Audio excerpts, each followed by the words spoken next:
Pinagpalang araw sa inyo, kabanong, at sa lahat ng mga kabangers at mga kayanggaw. Ako nga pala si Maria.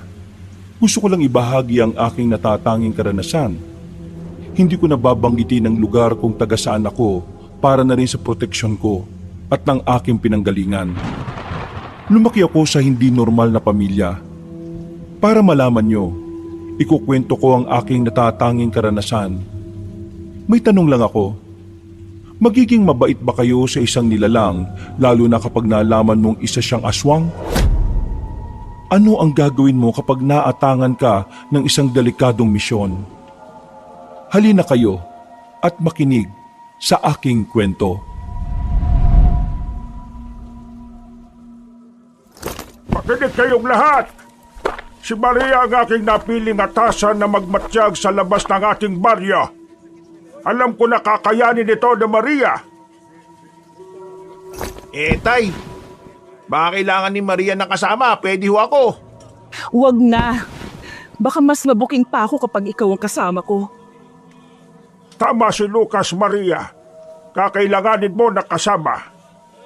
Bahala na mga multo pag si Lucas ang kasama ko. Maganda kayo dahil malakas ang ating makakalaban. Hindi sila basta-basta na aswang lang. Malakas sila kahit umaga.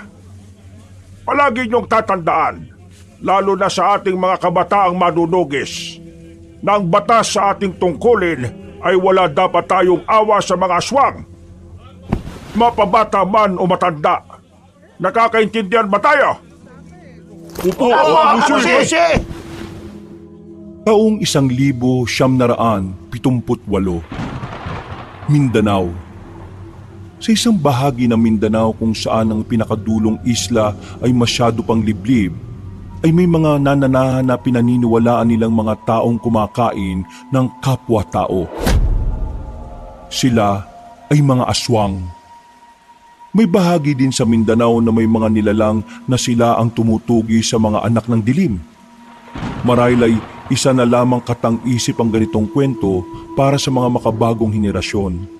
Ngunit para sa ating mga ipinanganak sa makalumang panahon ay pinaniniwalaan ito at karamihan sa atin ay mismong naging ating kwento. Hintay Maria, handa ka na ba sa mission mo? Ang makasama ka, ang hindi ako handa. Grabe ka naman sa akin. Marami na akong napagtagumpay ang mission, Inday Maria, no? Kaya wag mo akong malitin. Oo na, hindi ko nalang babanggitin yung muntik kang makain ng buhay sa huling kuta ng mga katutubong aswang ng nakaraang taon. Magsasalita pa sana si Lucas nang dumating ang aking ina na tawagin niyo na lamang na Rita. May dalang kahon si ina na alam na namin kung ano ang mga laman. Isang mahusay na manggagamot ang aking ina, kabanong. Isa din siyang babaylan at isa siya sa mga itinuturing na mahalaga sa aming angkan at baryo. Nay, dumating ka na po pala. Hoy, Lucas, tulungan mo nga ang nanay ko. Suplada nito. Mag-uutos na lang eh. Nay, akin na ho yung dala ninyo. Salamat, iho. Ay, dyan mo na lang ilagay sa lamesa. Nagpasalamat naman ang aking ina nang ilapag na ni Lucas ang kahon na dala niya sa lamesa. Naupo naman kaming dalawa nang sabihan kami ni ina na maupo. Nagtutulakan pa kaming dalawa na ikinailing na lamang ni ina. Hay nako, kayong dalawa, wala nang ginawa kundi mag-asaran. Mamaya mauuwi na naman sa away yan. Paano naman na itong si Maria? Wala namang ginawa kundi magsungit. Ang totoo, Nay, binuo niyo ba ni Tatay Jose itong bunso niyo na masama ang panahon? Ako'y tigil-tigilan mo, Lucas, ha? Baka baliktarin ko yung ulo mo. Hay siya, tama na yan. Makinig kayong dalawa. Ang laman ng kahon na ito ay magagamit ninyo sa inyong misyon. Nakinig naman kami sa paliwanag ng aking ina, kabanong. Ani ay kailangan na hindi kami maamoy ng mga aswang na aming minamanmanan, sapagkat malakas ang mga pang-amoy nito at pakiramdam. Hindi umano ito mga basta-bastang mga aswang lang. Huwag ka mag-alala, ina. Hindi po ako magpapahalata. Ipinapangako kung hindi nila ako mahuhuli.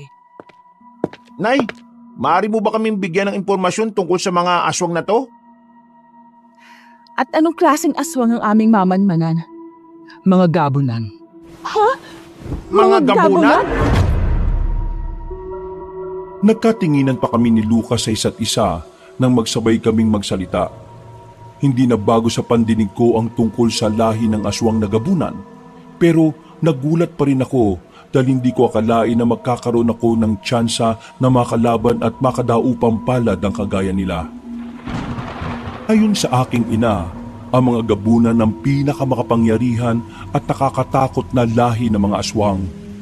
Sila ang mga lahi na kahit anong oras ay maaari silang umatake kahit pa katirikan ng araw. Hindi katulad ng mga ibang lahi ng aswang ay masasabing may mataas na karanasan ng mga gabunan. Nagtataglay sila ng lakas na wala sa mga mabababang uri ng aswang. At meron silang kakayahang magpalit anyo kahit pa sa murang edad. Mga gabunan, Nay? Kaya nga sinasabi ng tatay ninyo na mag-iingat kayo sapagkat hindi mga basta-basta ang mamanmanan ninyo. Mukhang mapapalaban tayo pagdating ng araw, ina. Alam ko, anak, nakakayanin natin. Nasa panig natin ang kabutihan. Wala naman tayong ibang hangad kundi ang makatulong sa iba. Alam ko po, ina, kaya hindi ako mapapagod mag-ensayo. Kahit bata pa ako'y hindi ako magpapatalo sa mga aswang na yan. Gagawin ko ang lahat para lalo pang lumakas. Nang sa gayon, ay magapi at maubos ko silang lahat.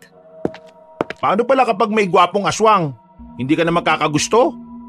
Ha, nakakatawa. Para akong kilikilite sa naisip mo. Tingnan mo, tawang-tawa ako. Aba, kala mo di mangyayari yun? Sa pag-ibig, Maria, ay walang hugis o anyo. Basta tumama sa puso mo, biktima ka kagad. Eh di kung may magandang aswang, asawahin mo, tapos dun ka na sa kanila tumira. Kaya Nay, huwag ka mag-aalala sa anak mo. Kahit aswang aaywan niya sa kasungitan. Natawa na lamang si ina sa pag-aasara naming dalawa ni Lucas. Sinabihan na lamang kami na maganda na para sa pagpupulong na gaganapin mamayang gabi. Nagpaalam muna si Lucas sa amin, ngunit bago umalis ay siniko niya pa ako. Babatukan ko pa sana siya, ngunit mabilis pa sa 4:00 na tumakbo palayo ang mukong. Makita lang kita mamaya na kuyari ka talaga sa akin. Ay, bakit ba inaaway mo yung si Lucas? Mabuti nga't natitiis ka niyan. Inaaser ko lang din ho yan, Nay. Isa pa, kay Lucas lang din po ako komportable. Siya, maghanda ka na. Oo nga pala, daanan mo mamaya ang mga kuya mo sa mga bahay nila. Ipaalam mo ang pagpupulong na gaganapin sa banal na lugar. Opo, Nay. Saad ko, sabay tayo para maganda. Humalik muna ako sa kanya bago pumasok sa aking silid kabanong. Napangiti naman si ina habang hinahatid ako ng tingin. Hindi siya marahil makapaniwala na ang dating batang karga-karga niya lang noon ay isa ng matapang na manunugis ngayon. Nabansagan ako sa aming baryo bilang isang babangis na manunugis. Marahil dahil hindi ako marunong maawa sa mga anak ng dilim. 16 anyos ako nang matutong manugis ng mga aswang. At sa edad kong yun, nakita na nila sa akin ang pagiging mabangis na manunugis. Nagulat na lamang sila isang araw nang makita nila ako na duguan. Ako'y 10 taong gulang pa lamang noon. Nang tanungin ako ng aking ama kung anong nangyari, ang sabi ko'y may napatay akong batang aswang. Nang tanungin nila ako kung paano ko nalaman na aswang yon, sabi ko'y may dala itong sanggol. Mainam na lang at hindi pa nito nakakain. Hanggang sa madalas na akong sumama sa pakikipaglaban at doon nakita ng aking angkan na magaling ako at hindi madaling malinlang. Kinagabihan ay nagtipon-tipon na kaming mga manunugis. aming pag-uusapan kung anong klaseng aswang ang aming makakalaban. At pag-uusapan din namin kung ano ang mga kakayahan nito at paano namin sila mamanmanan. Magandang gabi sa inyong lahat. Ngayong gabi ating pagpupulungan ang lahi ng aswang na ating makakalaban at ang paglabas nila Maria at Lucas sa ating baryo para magbanman. Saad ni Ama sa kanyang mga nasasakupan. Tinanong naman siya ng aking mga kapatid na lalaki kung hindi ba mapanganib ang aking gagawin. Para umano nila akong inilalagay sa panganib. Napangiti naman si Ama at napatingin sa akin na kalmado lang na nakaupo. Pakiwari ko'y hindi naman natatakot si Maria. Ako po'y pahintulutan ninyong magsalita aming pinuno. Sige Maria, Kayo'y huwag matakot dahil ang baon ko'y gabay ng Panginoon sa aking paglabas. Nauunawaan ko na kayo'y nag-aalala sa akin at iyon ay aking pinapasalamatan. Ngunit magtiwala kayo na hindi tayo matatalo. Napangiti naman ang aming pinuno, Kabanong, at pinasalamatan ako. Napayuko pa ako bagya bago umupo. ang ating makakalaban ay ang mga aswang na gabunan. Sila ang uri ng mga aswang na malalakas at makapangyarihan.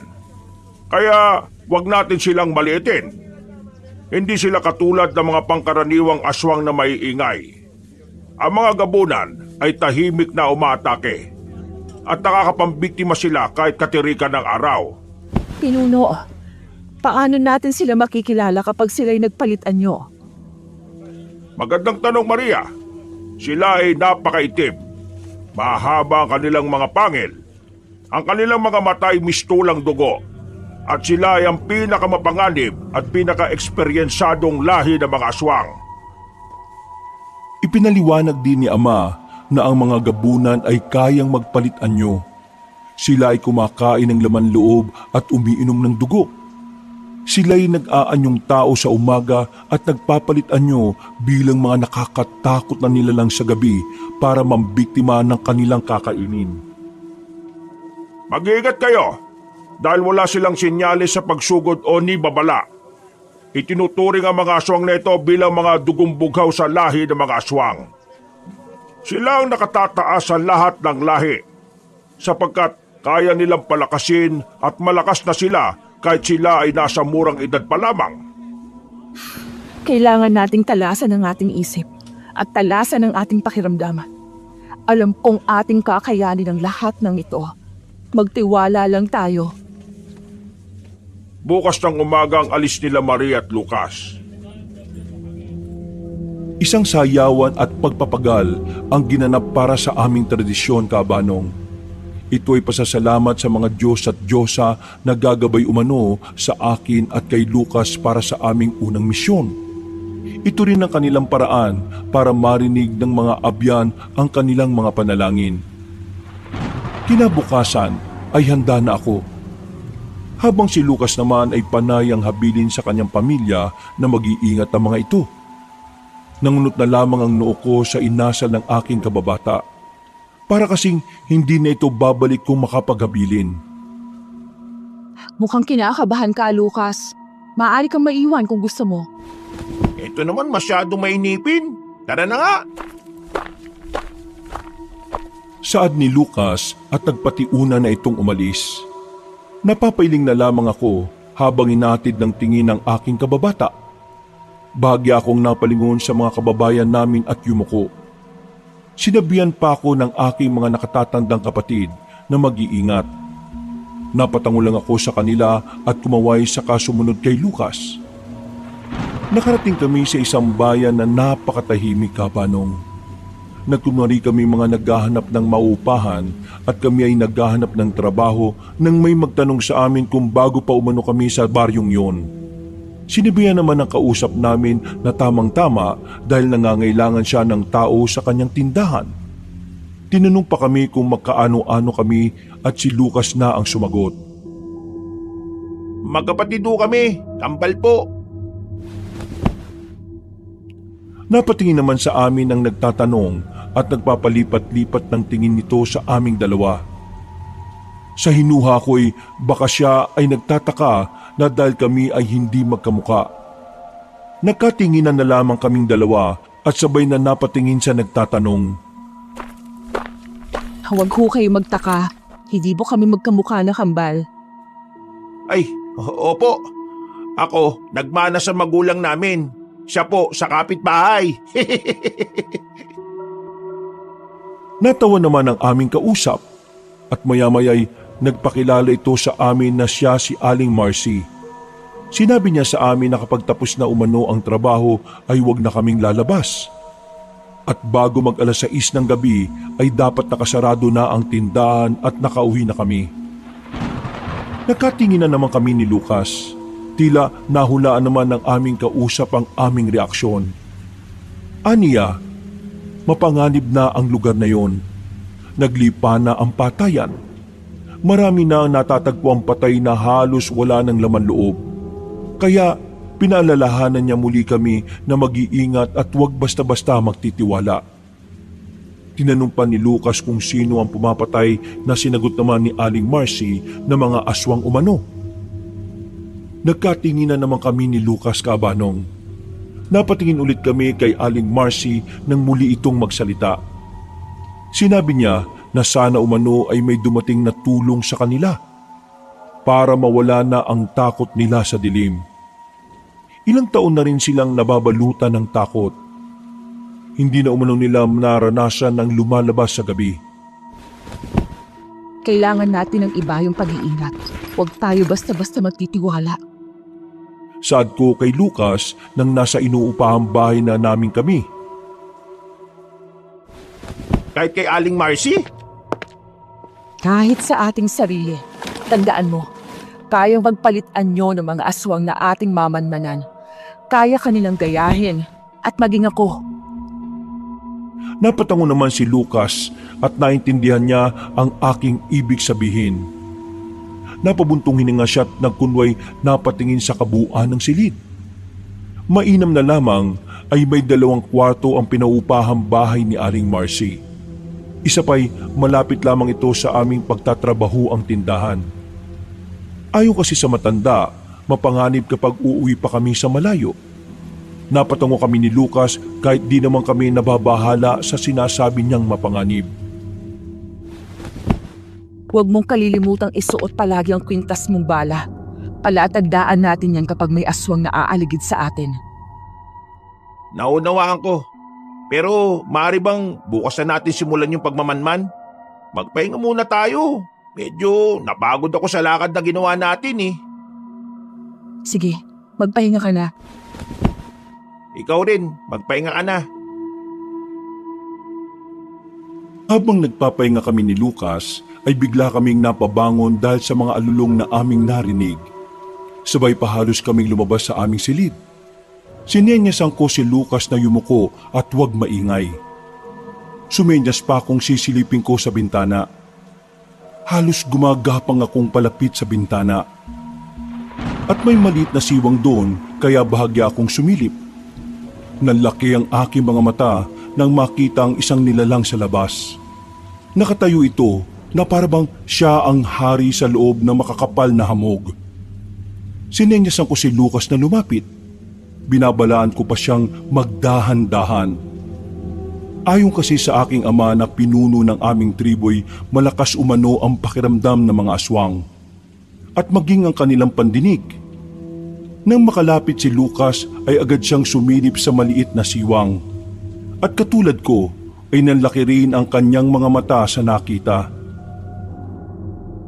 Mga aswang! Marahil sila na yung mga gabunan! Hindi sila ang gabunan. Tingnan mo mabuti.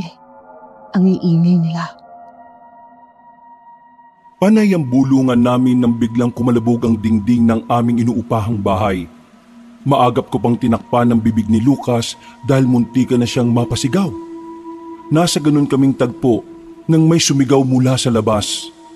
Nanlalaki ang aming mga mata. Sinilip ko ang labas at may nakita akong babae na bihag ng mga aswang. Dali, kailangan natin siyang tulungan. Dali-dali naming sinuot ang aming maskara. Ginawa yun ng aming mga kapatid para hindi kami makilala ng mga aswang kapag nakipagsagupaan kami. Sinuot ko rin ang aking bandanang pula na madalas kong suot kapag nakikipaglaban ako at ganun din si Lucas sa kanyang itim na bandana.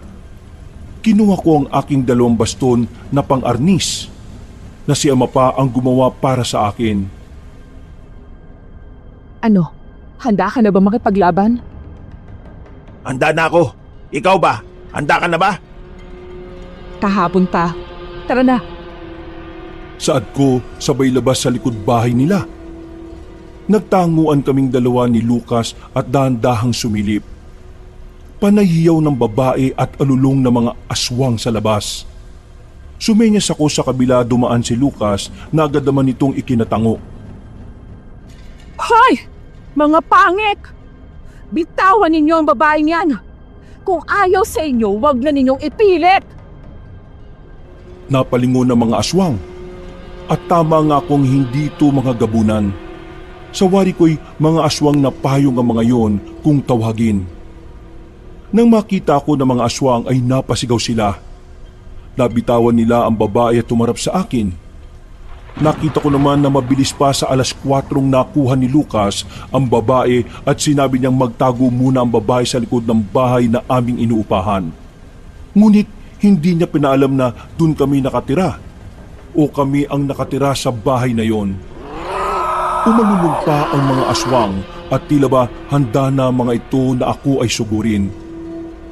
Agad ko namang hinawakan ang aking 2 baston na may iba't ibang laman. May iba't ibang uri ng punyal ang baston ko, kabanong.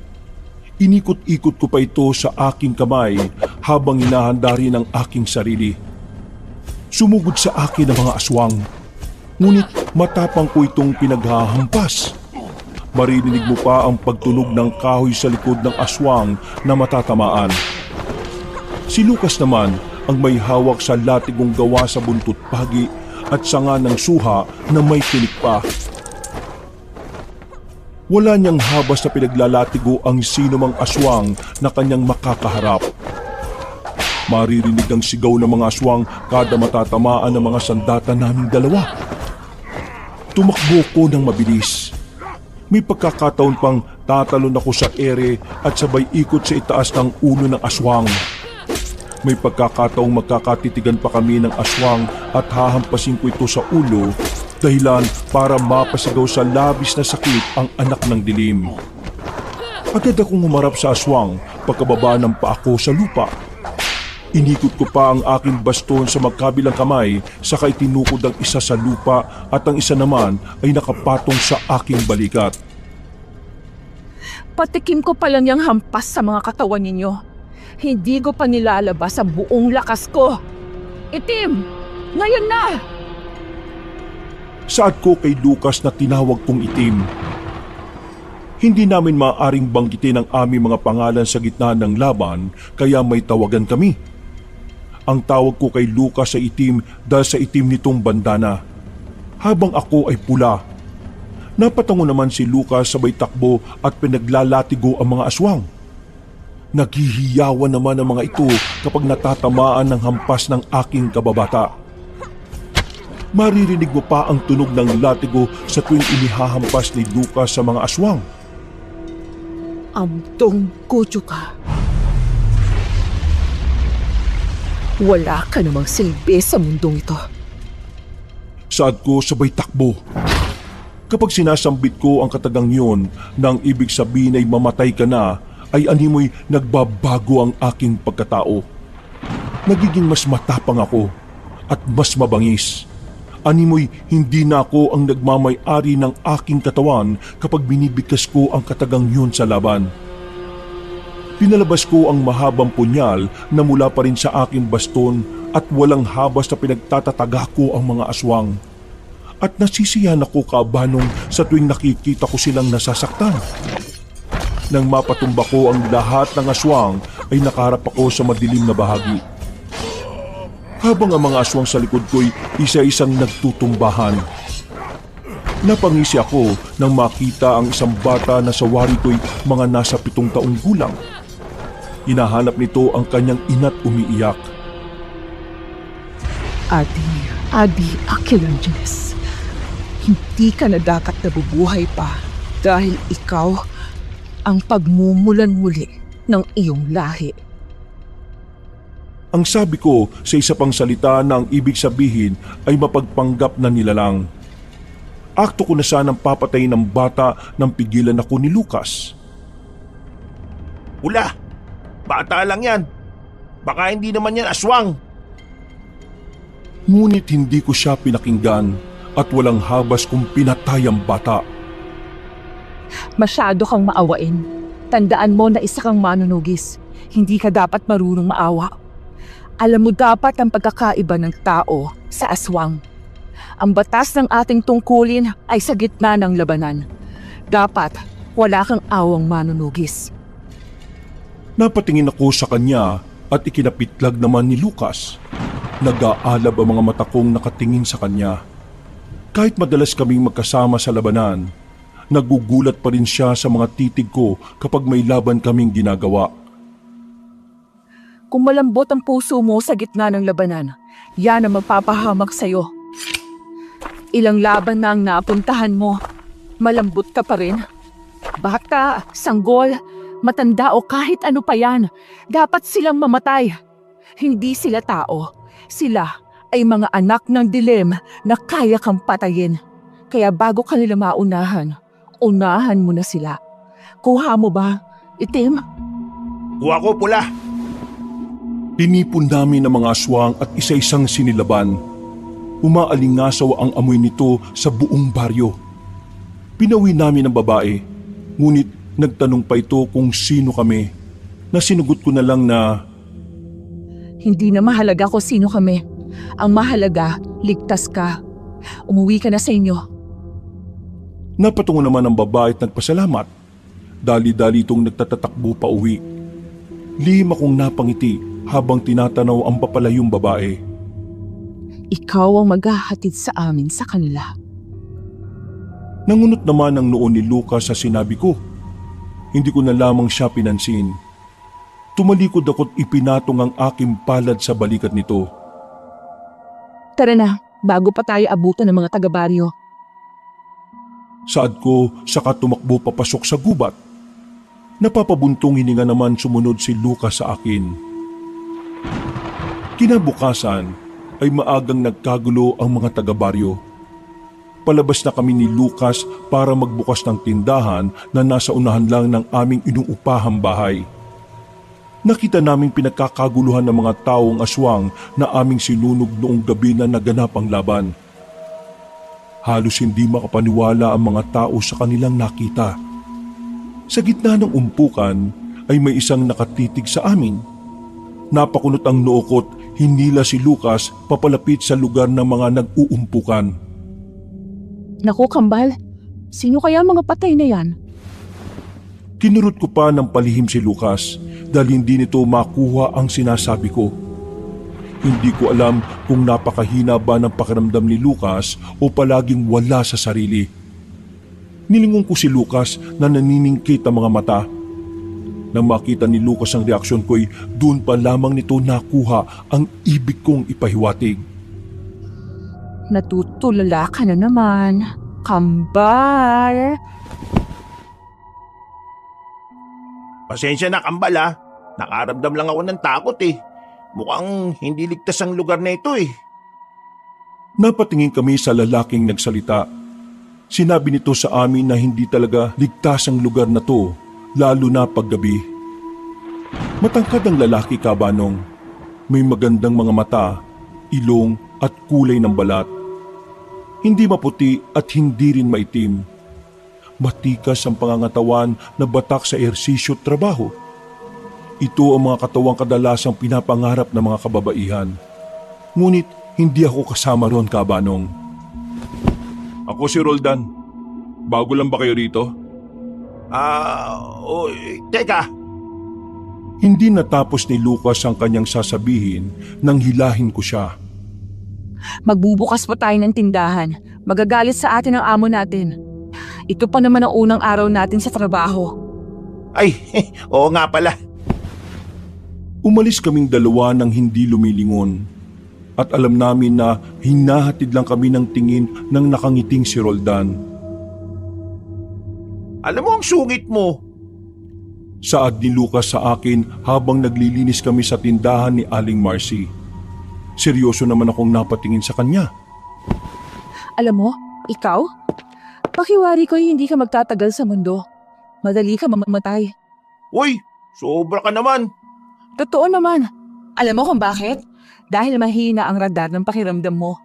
Habaan mo kasi ang antena niyan. Aswang nang nakakasalubong mo, hindi mo pa maramdaman?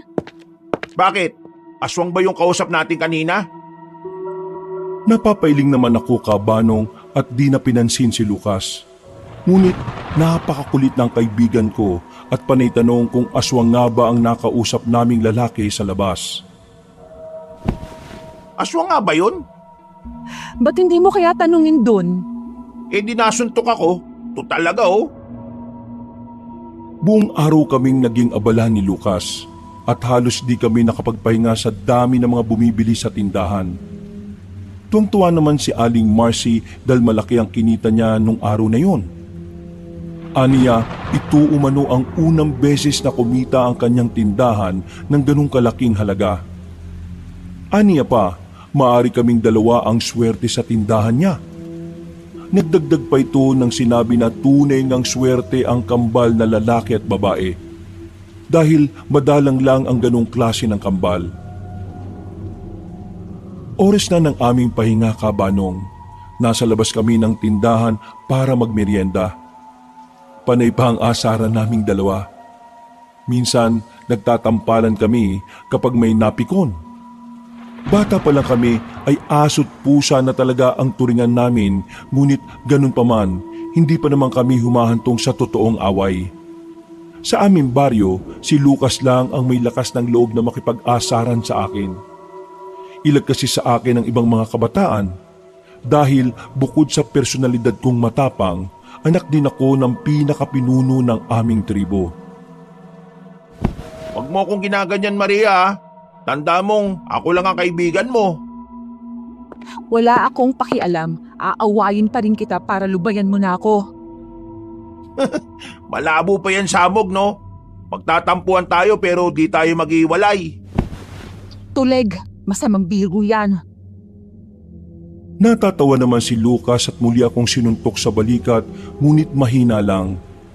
Hinamon pa niya ako na magbunong braso kami. Ilang beses na kitang natatalo dyan. Hindi ka pa ba nauumay? Hindi kasi ako titigil hanggat hindi ka natatalo sa bunong braso. Pataba ka muna. O di naman kaya buhatin mo mga bigas dyan araw-araw para lumakas sa muscles mo. Darating din ang panahon matatalo kita sa bunong braso. Napapailing na lamang ako habang si Lucas ay tumayo at panay ang karate. Natatawa namang napapatingin si Aling Marcy sa kanya.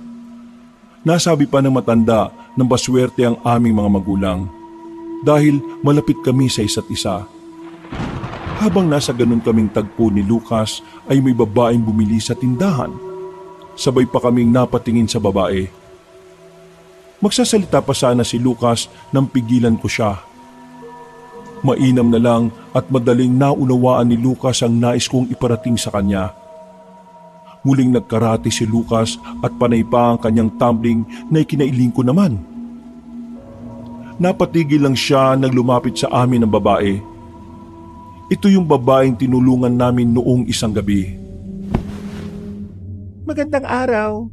Bago kayo rito? Oo. Mahirap kasi sa bayan namin kaya naghanap kami ng mapapasukan trabaho. Ako nga pala si Tarsila. Pagpapakilala niya sa amin, nang marinig ang pangalan ng dalaga, ay napalingon si Lucas sa akin na nanlalaki ang mga mata. Para pa itong matatawa habang ako ay tahimik lang na nakaupo. Tarsila, ako pala si Lucas. Siya naman si Maria, ang aking kapatid. Napangiti si Tarsila sa kainabot ang kamay kay Lucas. Alanganin namang tinanggap ng kababata ko ang kamay ng dalaga. Pagkunway, inilahad ni Tarsila ang kamay niya sa akin. Ngunit tingin lang ang tanging tugon ko. Alanganin naman binaba ni Tarsila ang kamay niya at payak na napangiti. Marumi kasi ang mga kamay ko. Ayos lang. Saad ni Tarsila at ngumiti. Ngunit ako ay parang pinaglihi sa sama ng loob. Kahit minsan ay hindi nila ako nakikitang ngumiti. Sa bayan namin, binansagan akong mahal ang aking ngiti sapagkat hindi ako basta-basta napapangiti.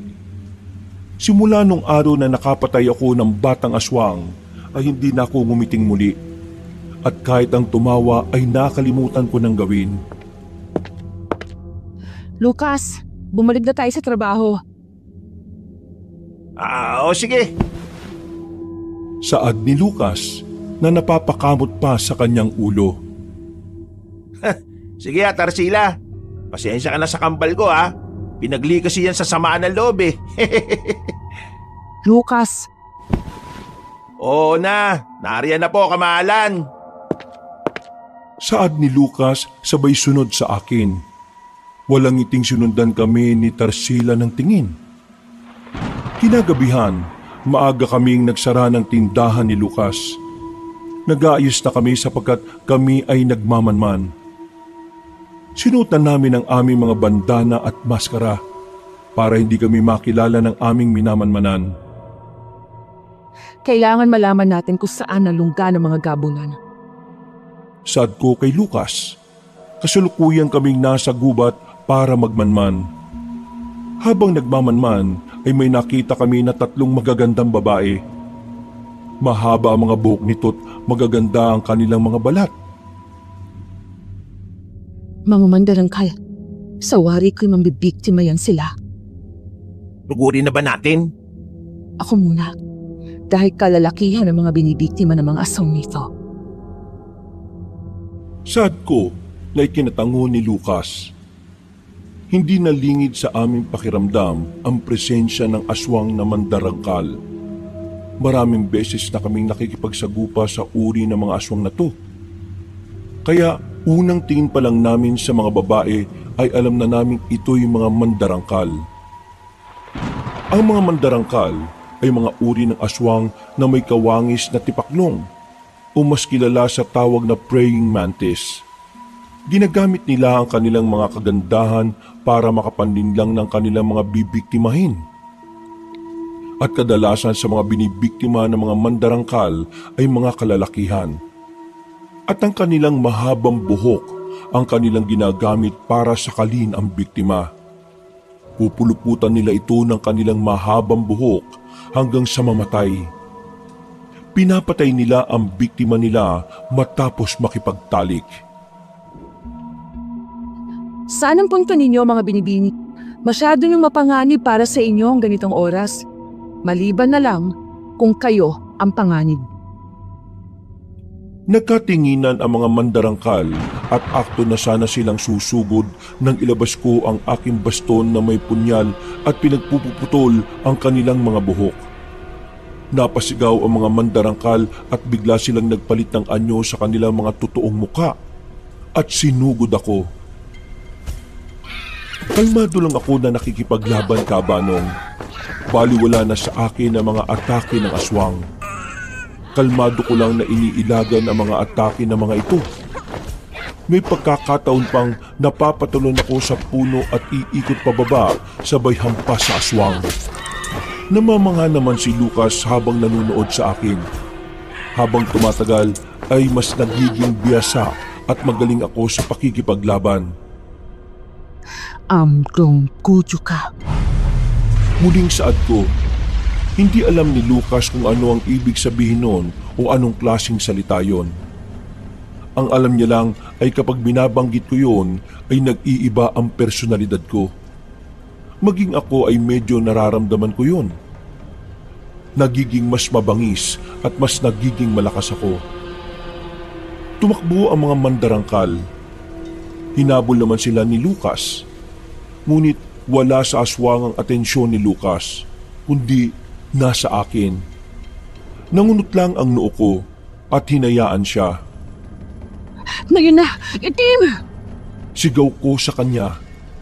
Napatango naman si Lucas at walang pag-aalinlangang nilatigo ang mga aswang. Napayaw ang isang mandarangkal sa sakit ng kanyang likod. Napalod ito habang namimilipit sa sakit. Tumalon ako sabay ikot sa ere. Napatingin pa ang mandarangkal sa akin. Nagkatitigan kami at kasunod noon ay ang pagpugot ko sa ulo ng aswang. Napahiyaw ang dalawang mandarangkal nang makitang namatay ang isa nilang kasama. Akto ng susugod ang isa nang pigilan siya ng kasama niyang aswang. Hinilan niya ang kasamahan na lumayo na. Napatingin pa sila sa kasamahang nasawi at balak na tumakbo na lang. Akala ba ninyo ay hahayaan ko na lang na umalis kayo? Mamamatay rin kayo, katulad ng kasama nyo! Saad ko sa kanila sabay habol sa kanilang dalawa. Sumugod naman si Lucas na nailing. Alam niyang hindi ako papayag na may mabuhay pa. Basta aswang, wala akong awa. Tikman ninyo ang galit ko, mga anak ng demonyo! Saad ko sabay labas ng mahaba akong punyal. Si Lucas naman ay walang habas niyang piniluputan ng kanyang latigo ang liig ng dalawang mandarangkal sabay kapit sa puno. Nagpupumiglas naman ang dalawa habang si Lucas ay buong lakas niyang pinigilan na makatakbo ang mga ito. Tumalon ako sa harapan ng dalawang aswang sabay walang awang pinutol ko ang kanilang mga liig. Wala akong panahong makipaghabulan. Saad ko nang maputol ang ulo ng dalawa. Tulad ng aming nakakaugalian, sinunog namin ang mga aswang. Umalingaso ang amoy ng mga ito sa paligid. Sinunog naman namin ang katawan ng aswang bilang banta sa iba pang lahi. Tara na. Aya ko kay Lucas at nagmamadali na kaming umalis. Naging banta sa iba pang aswang ang nangyayari, Kabanong. Hindi lang sa ibang lahi, kundi maging sa lahi ng mga gabunan. Pinatawag ng pinuno ng gabunan ng kanyang mga nasasakupan para gumawa ng isang pagpupulong. Sa ilalim ng maliwanag na buwan ay nagtipon sila. Malaki ang kanilang angkan, kasing lawak ng kanilang lahi ang baryong kanilang nasasakupan. Makinig kayong lahat! Tila ba nagkakasunod-sunod na ang patayan sa ibang lahi? Kamakailan lang, sinunog ang mga aswang na nagmula sa lahi ng mga payong. At kagabi ay ang 3 sa lahi ng mga mandarangkal. Hindi naman marahil nababahala ang aming pinuno?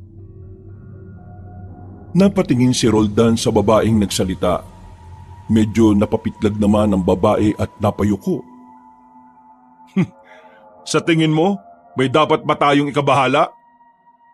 Wala po aming pinuno, sapagkat ang ating angkan ang pinakamalakas sa lahat. Kailangan na makilala ko ang mga manunugis na yan. Ako mismo ang magmamanman. Marahil, sila rin ang manunugis na tumalo sa mga aswang na payong. Uubusin ko ang kanilang lahi kapag nalaman ko kung sino sila. Naghiyawan ang mga aswang na gabunan. Halos umalingaw-ngaw ang kanilang mga alulong sa ilalim ng buwan. Halos sabay silang nagpalit ng anyo at tumakbo papunta sa kabilang bayan para mambiktima. Kinabukasan, maaga kaming nagbukas ng tindahan ni Lucas. Pagdating ni Aling Marcy ay malinis na ang tindahan niya at marami na siyang kinita. Natuwa siya nang makita ang benta niya. Saka tinawag kami ni Lucas. Nang makalapit na kami, ay inabot niya ang kakanin. Nagpasalamat naman kaming dalawa sa mabait naming amo. Tatalikod na sana kami na mas mainam kung palagi akong nakangiti. Dahil mas maganda ako kung gagawin ko yon. Napatingin naman ako sa natatawang si Lucas. Nangunot ang aking noo habang siya ay panay ang tawa. Sana mabulunan ka ng laway mo at hindi ka na makahinga. Uy, grabe siya oh. Totoo naman na sinabi ni Aling Marcy Kambal eh. Maganda ka naman talaga kung ngingiti ka lang. Ay bakit ikaw? Kahit nga nakatawa ka, hindi ka naman pumupogi. Sobra ka naman. Natatawa si Aling Marcy sa asara naming dalawa.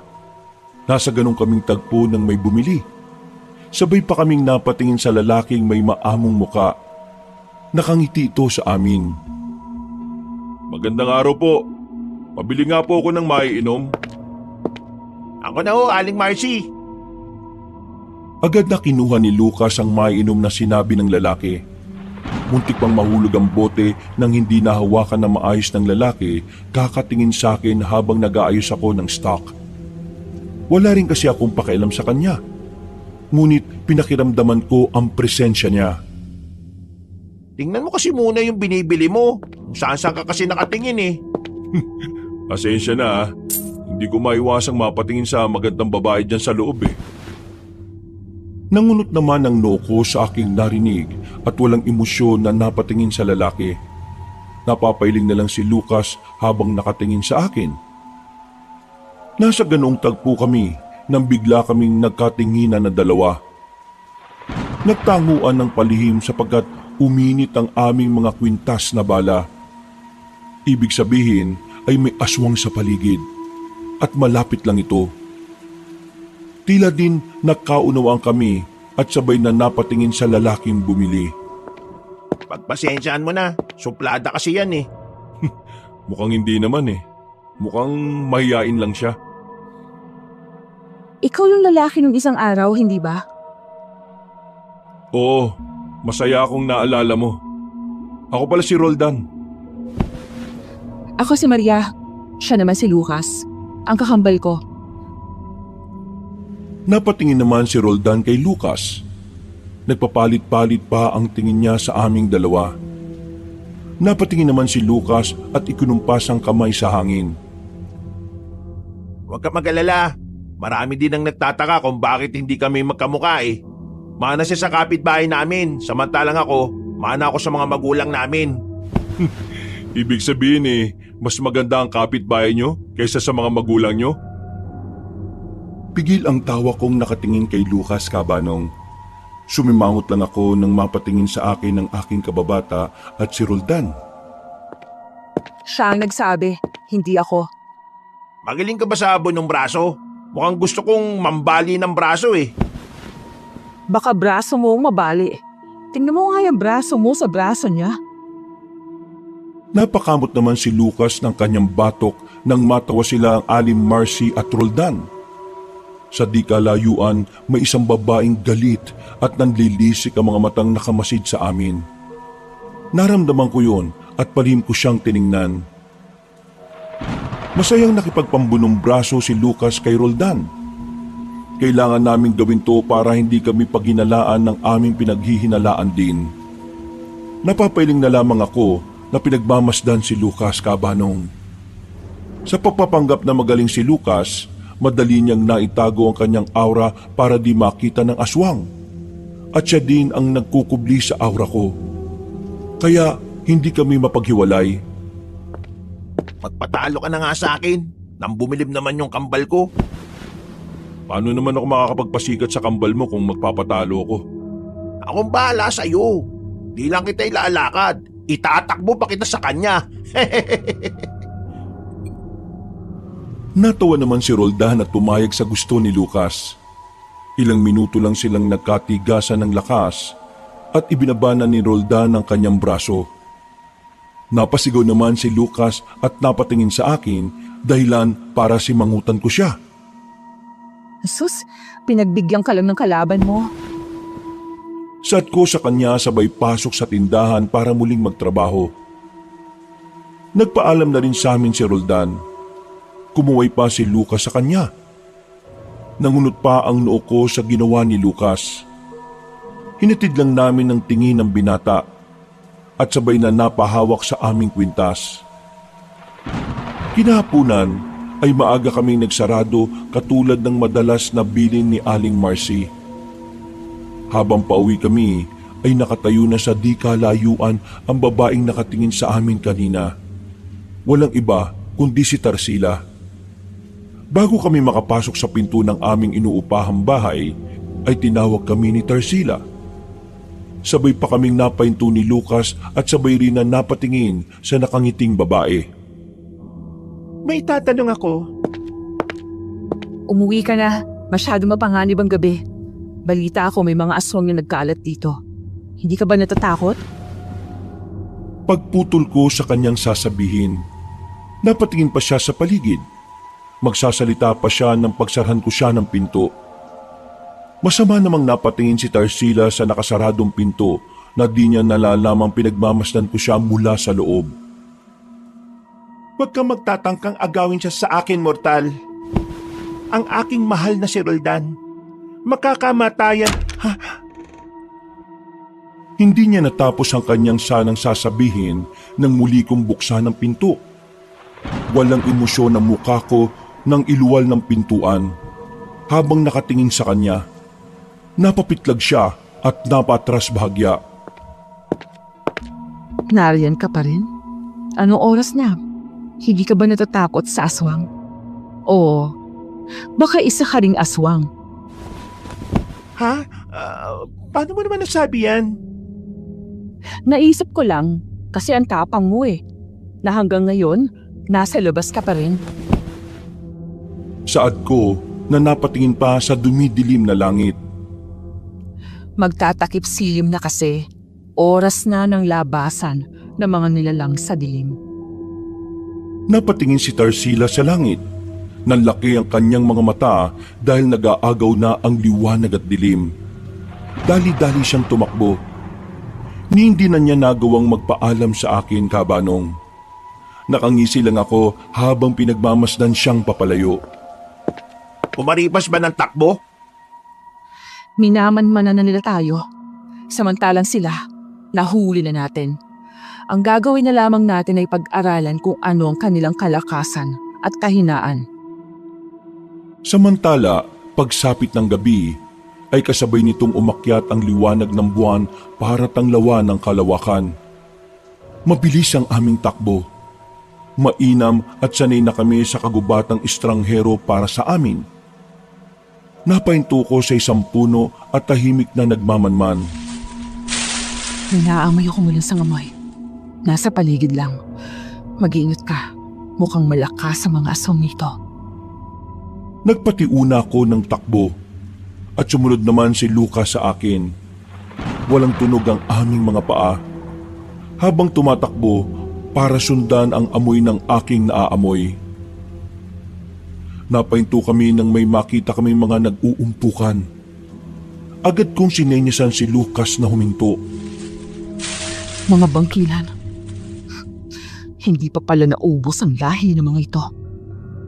Sa wari ko, ang iba sa kanila ay nahawaan na lamang Tunay ngang malakas ang uri ng aswang na to. Ang mga bangkilan ay uri ng aswang na pinaniniwala ang magagandang dilag. Para rin silang mga mandarangkal, ngunit magkaiba lang ang taglay na lakas. Nagmula o nahahanay sila sa angka ng mga kadatuan at sila ay may kakayahang mag-anyong aso, baboy, ibon at iba pang mga nilalang ng dilim. Ang kanilang tunay na anyo ay mga magagandang aswang na may maliliit ngunit malalakas na pakpak ng paniki sa likuran at mahaba at matalas na kuko sa kamay. Higit silang nakatataas kaysa sa ibang uri ng aswang. Isa pa, may kakayahan silang gawing aswang ng karaniwang tao sa pamamagitan ng bagsali ng kanilang perlas na itim mula sa kanilang bibig. Sa mga taong kanilang nais na hawaan at gusto nilang maging aswang.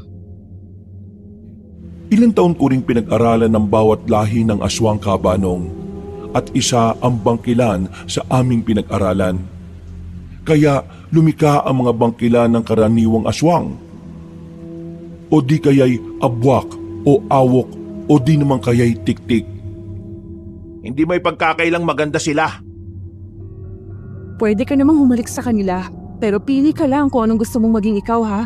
Tiktik, awok, o abwak.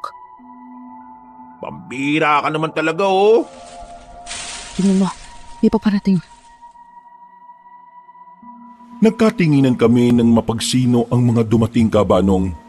nakita ko ang isang nilalang na nababalot ng napakaitim na balahibo.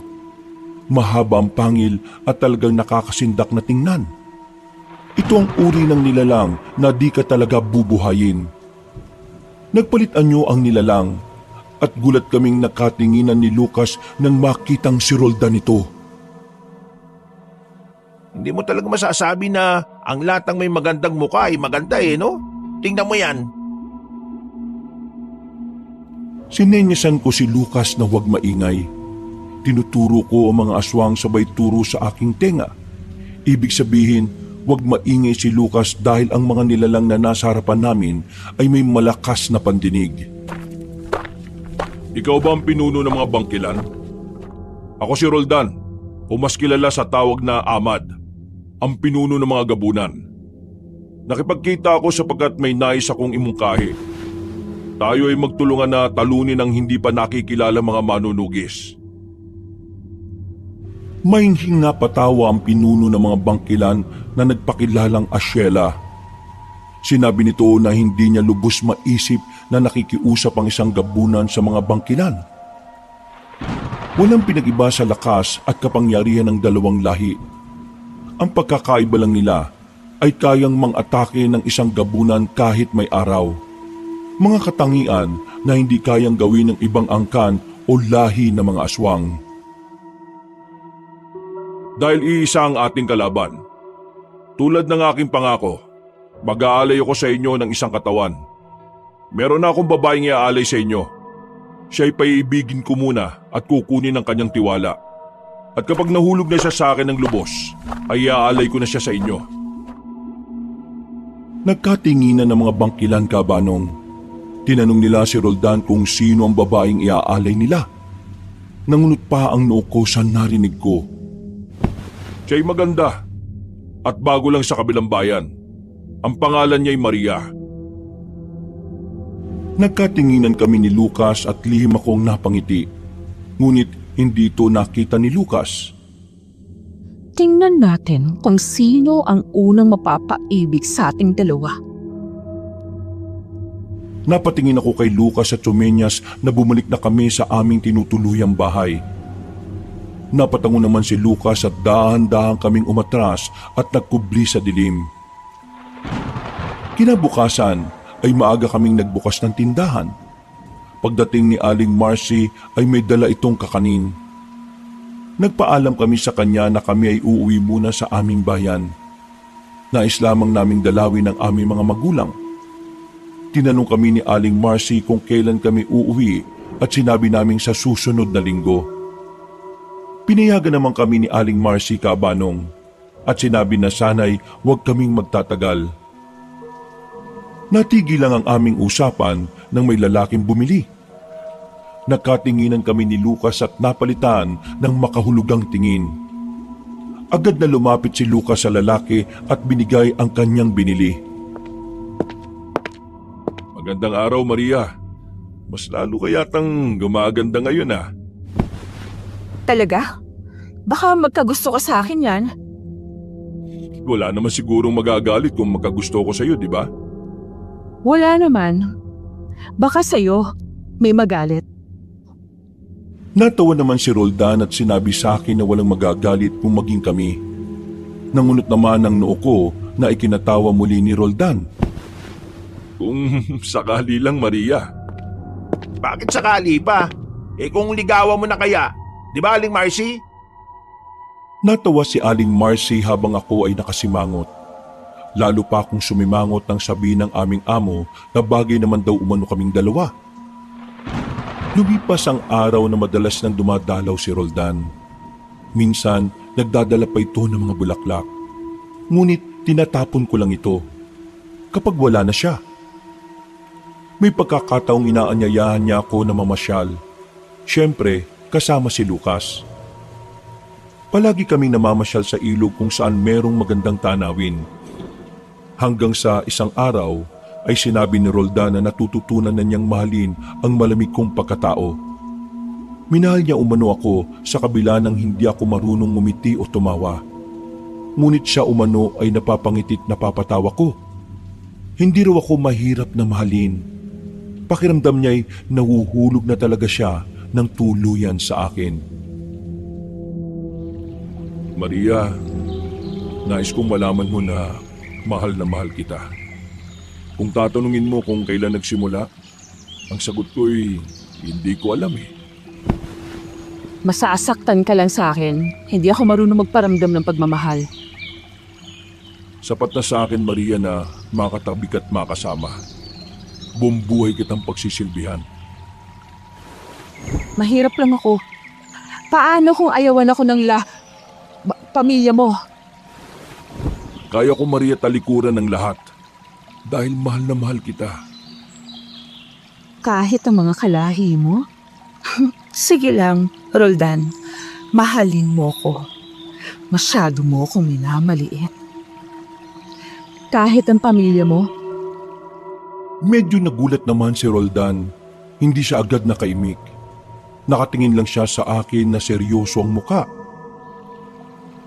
Pero syempre, huwag mo pa rin gagawin yun. Mas mahalaga ang pamilya. Oo. Tama ka, Maria. Napatango lang ako, kabanong, at muling tumingin sa ilog. Pag-iisipan ko muna ang nararamdaman mo. Una, dahil hindi pa ako handa. At hindi pa natin lubos na kilala ang isa't isa. Napatango naman si Roldan at sinabi sa akin na maghihintay siya. Sabay hinawakan niya ang aking kamay. Pasimple naman akong tumingin sa kamay ko na hawak niya. Tila nangilabot naman ako sa pagkakahawak niya sa kamay ko. Hindi ko lang pinahalata. Hinatid kami ni Roldan. Napapangiti naman siyang nagpaalam sa amin. Habang ako ay walang kahit na anong emosyon na nakatingin sa kanya. Umalis na lang si Roldan. Hindi man lang siya nakatanggap ng kahit isang ngiti mula sa akin. Pagkasarado ko ng pinto, ay agad akong naligo at naglagay ng mga langis pangontra sa aswang. Ganon din si Lucas. Nasa ganong kaming tagpo nang may umalulong sa labas ng aming inuupahang bahay. Nagkatinginan pa kami ni Lucas at bagyang sumilip sa siwang sa dingding. Isang nilalang ang nakatayo sa labas at masamang nakatitig sa bahay namin. Pinatay ni Lucas ang ilaw para sabihin kami ay matutulog na. Ngunit inihahanda namin ang aming madalas isuot kapag nagmamanman o nakikipaglaban kami. Nang akto na kaming lalabas sa likod ng bahay ay may narinig kaming usapan at pamilyar sa akin ang boses. Sinenyasan ko si Lucas na magdahan-dahan. Muli kaming sumilip at nakita naming nagtatalo si Roldan at ang babae na nakatayo kanina. Anong ginagawa mo dito, Tarsila? Pinuno, hindi ba't napaibig na ninyo ang babae na nasa tahanan yan? Bakit hindi natin siya ialay sa mga bangkilan? Wag mo siyang gagalawin. Saad ni Roldan sa maotoridad niyang boses. Napatingin muna si Tarsila sa bahay namin saka napatingin sa kanyang pinuno. Mukhang nagbago yata ang ihip ng hangin, Pinuno. Mukhang ikaw ang napaibig ni Maria at hindi si Maria ang napaibig mo. Kapakanan ng ating nasasakupan ng isipin mo. Ialay mo na ang babaeng yan sa mga bangkilan. Inuutusan mo ba ako? Kung ikaw kayang ialay ko sa mga bangkilan. Uunahin mo pa ba ang babaeng yan kumpara sa ating lahi? Magiging kalahi din natin siya balang araw at luluhod ka rin sa harapan niya. Kung ako sa'yo, tantanan mo ng babaeng yan. Siya ang papatay at magpapahamak sa'yo. Pwes, tatanggapin ko. Huwag mo akong ginagalit kung ayaw mong ipalapa kita sa mga kauri mo. Natawa naman si Tarsila sa sinabi ng kanyang pinuno, kabanong. Tila yata kahinaan mo ang puso mo, Pinuno. Saad ni Tarsila sabay alis. Napatingin muna si Roldan sa tahanan namin bago malis at naglaho sa kadiliman. Mukhang tinamaan sa iyo yung pinuno ng mga gabunan Saad ni Lucas. Walang reaksyon naman akong napatingin sa kanya. Huwag kang palilin lang sa nakikita mo. Hindi mo ramdam? Patibong lamang nila yon. Tandaan mo, Lucas, ang isang pinuno ay hinding-hindi ipagkakanulo ang kanyang lahi para lang sa isang mortal. Samantala, nagsasaya ang mga gabunan sa ilalim ng buwan. Pinagdiriwang nila ang unang kabilugan nito. Nakaupo si Roldan sa kanyang trono habang nagsasayawan ang mga kababaihang aswang. Pinahanga mo ko, Tarsila. Magaling kang umarte. Sapagkat ako'y natuto lamang mula sa inyo, aming pinuno. Alam kong narinig yun ni Maria at natitiyak kong mapapaibig ko na siya. May pakiramdam kasi akong alam niyang ako ay kakaibang nilalang. Pakiwari ko, pinuno, hindi sila mga normal na tao eh. Napakiramdaman ko rin yun. Ngunit mahabang pagmamanman pa ang kailangan hanggang makasiguro na tayo. Habang nagsasaya ang gabunan ay abala naman kami ni Lucas sa kabilang panig ng gubat. May nananalasan na naman kasing aswang sa bayan kung saan kami namamalagi. Isang wakwak ang nanalakay. Ito ay uri ng aswang na lumilipad. May katangian silang nahahalin tulad sa ibon. Ang iilan sa kanila ay may kakayahang magpalit anyo bilang isang itim na ibon na kumakain ng laman. At ang mga wakwak na may anyong tao ay may pakpak sila na katulad sa itim na ibon o paniki. Mahaba ang kanilang mga kuko at ito ang kanilang ginagamit para pangwakwak sa katawan ng kanilang mga biktima. Mukhang mga wakwak ang mga yan ah. Shh! Hinaan mong boses mo. Maaaring malabong mga mata ng mga wakwak, ngunit matatalas ang kanilang mga pandinig. Bulong ko kay Lucas. Ayon sa sinabi noon ni Ama, ay bulag ang mga mata ng mga wakwak sa umaga at nakakakita lang sila sa gabi. Sila ang mga aswang na maihahalin tulad mo sa paniki na malinaw lamang ang mga mata sa dilim. Humanda ka. Mapapalaban tayo. Sumugod ako sa mga abalang aswang, Kabanong. Walang ingay kong pinaghahampa sa mga aswang at nagmistula silang mga nabulabog na paniki. Tumalon ako at walang habas kong pinaghahampa sa mga wakwak. Ang iba ay sinasaksak ko na hanggang sa mamatay. Si Lucas naman ay pinaglalatigo niya ang aswang. Nagihiyaw ang mga ito at umuusok pa. Ang iba ay mistulang nagtatawag ng kakampi, ngunit hindi ko sila hinahayaan na makaalulong pa. Sa tuwing natatamaan namin ng aswang ay para itong mga paniki na humihiyaw sa sakit. Mga demonyo! Dapat sa inyo hindi na binubuhay pa! Uubusin ko ang mga lahi ninyo nang hindi na kayo dumami pa! Saad ko sabay pugot sa ulo ng mga wakwak. Mapabata o matanda ay hindi ko kinaaawaan. Para sa akin ay mga anak ng dilim ang mga ito at bata pa lang ay sinasanay na silang maging mabangis. Halos natatalo na namin ang mga wakwak. Saglit akong napahinto nang makita ang pinakamalaki sa lahat ng wakwak. Marahil ito ang kanilang pinuno. Napasigaw ito ng nakakatakot sabay turo sa kinatatayuan ko. Napangisi naman ako sabay walang pag-aalinlangang sumugod. Nagpambuno kami, Kabanong. Ngunit pinakita kong malakas at wala lang sa akin ang ginagawang pagsugod ng aswang. Tumilapon ako, ngunit itinukod ko ang aking dalawang baston sa lupa para hindi matumba. Napaluhod ang aking isang tuhod. Napatayo ako saka pinaikot-ikot ang aking baston. Napadura pa ako dahil dumugo ang aking labi. Amronggujo ka. Pagbabayaran mo ang pagsapak mo sa akin. Saad ko, sabay sugod. Mabilis pa sa 4:00 sinugod ko ang pinakamalaking wakwak. Nagpambuno kami. Kanya-kanyang sanga sa bawat atake. Ngunit sa tuwing ihahampas ko ang aking baston, ay mistulang mayayanig ang paligid. Bumabalik ko ang katawan ng aswang sa tuwing tatamaan ng aking baston na naging dahilan para magsuka ito ng dugo. Malakas ang sigaw ng aswang. Halos lupaypay na ang katawan niyang kakahampas ko. Halos lahat ng galit ko ay ibinuhos ko sa aswang. Nagmistulang ako na ang halimaw sa mga oras na yon. Maging si Lucas ay nagulat sa lakas na pinapakita ko. Ang ibang aswang ay sinisiliban ko na kahit buhay pa at ang mga batay itinatapon sa apoy. Lupasay na ang aswang at wala ng lakas na lumaban pa. Nilabas ko ang aking mahabang punyal mula sa baston at walang habas na ginilitan ng liig ang pinuno ng wakwak. Nagulat si Lucas nang buhatin ko ang pinakamalaking aswang at itinapon sa nagliliyab na apoy. Pinagmamasdan lang ako ni Lucas, Kabanong. Nakikita niya ang alab sa mga mata ko. Ang matang mabangis at walang takot.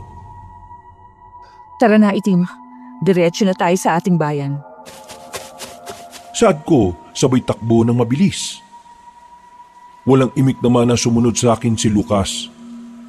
Binaybay namin ang kagubatan pabalik sa aming baryo para ibalita ang aming misyon. Masaya ako nakabalik kayo ng ligtas, anak.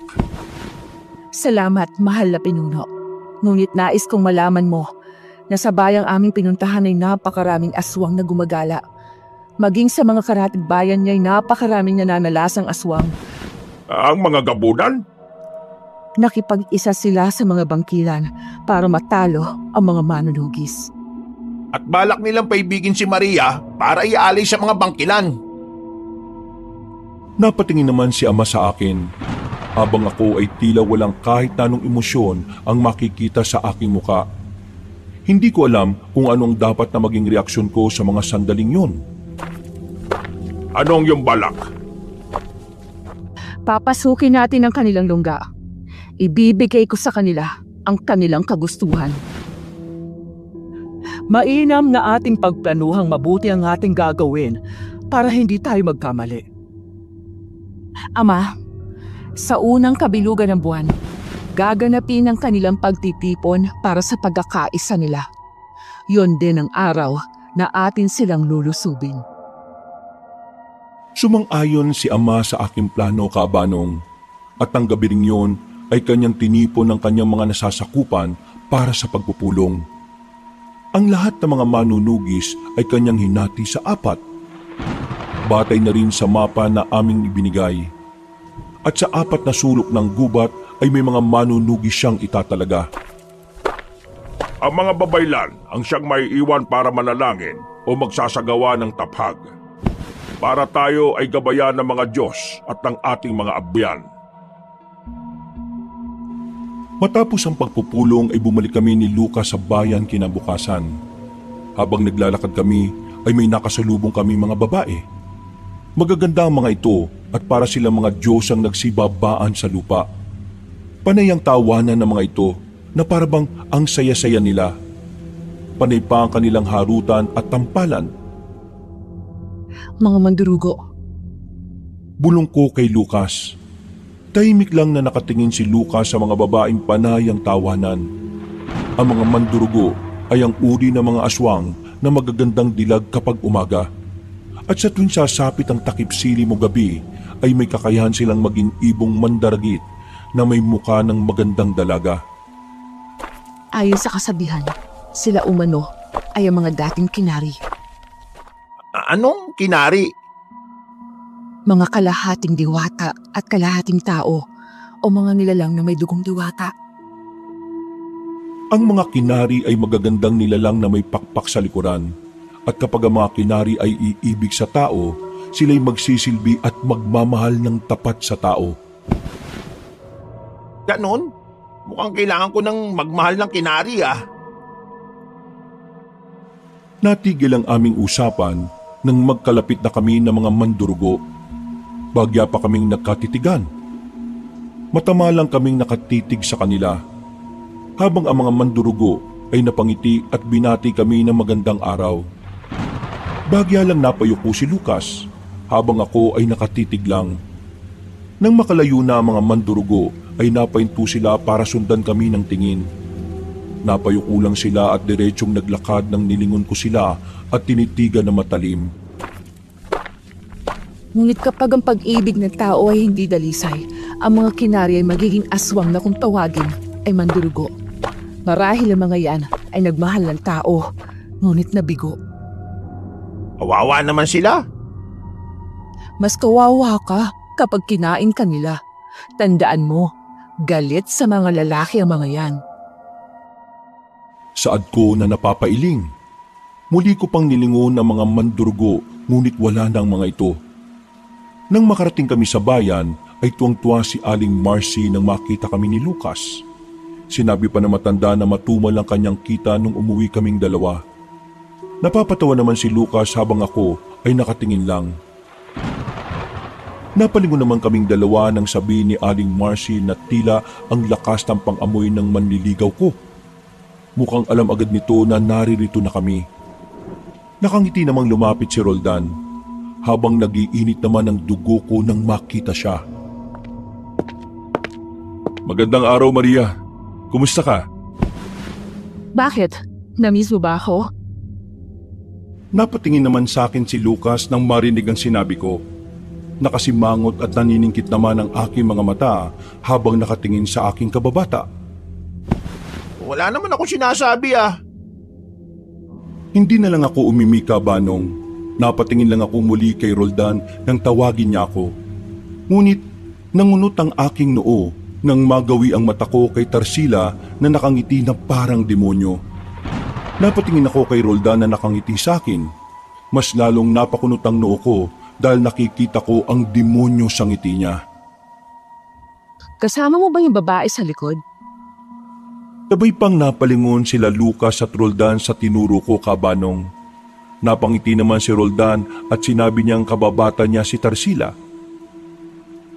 Nais lang umano ni Tarsila na makilala ang babaeng kanyang nililigawan. Ang ganda ng ngiti ng kaibigan mo. Parang demonyong umahon sa lupa. Wala sa loob kong sambit.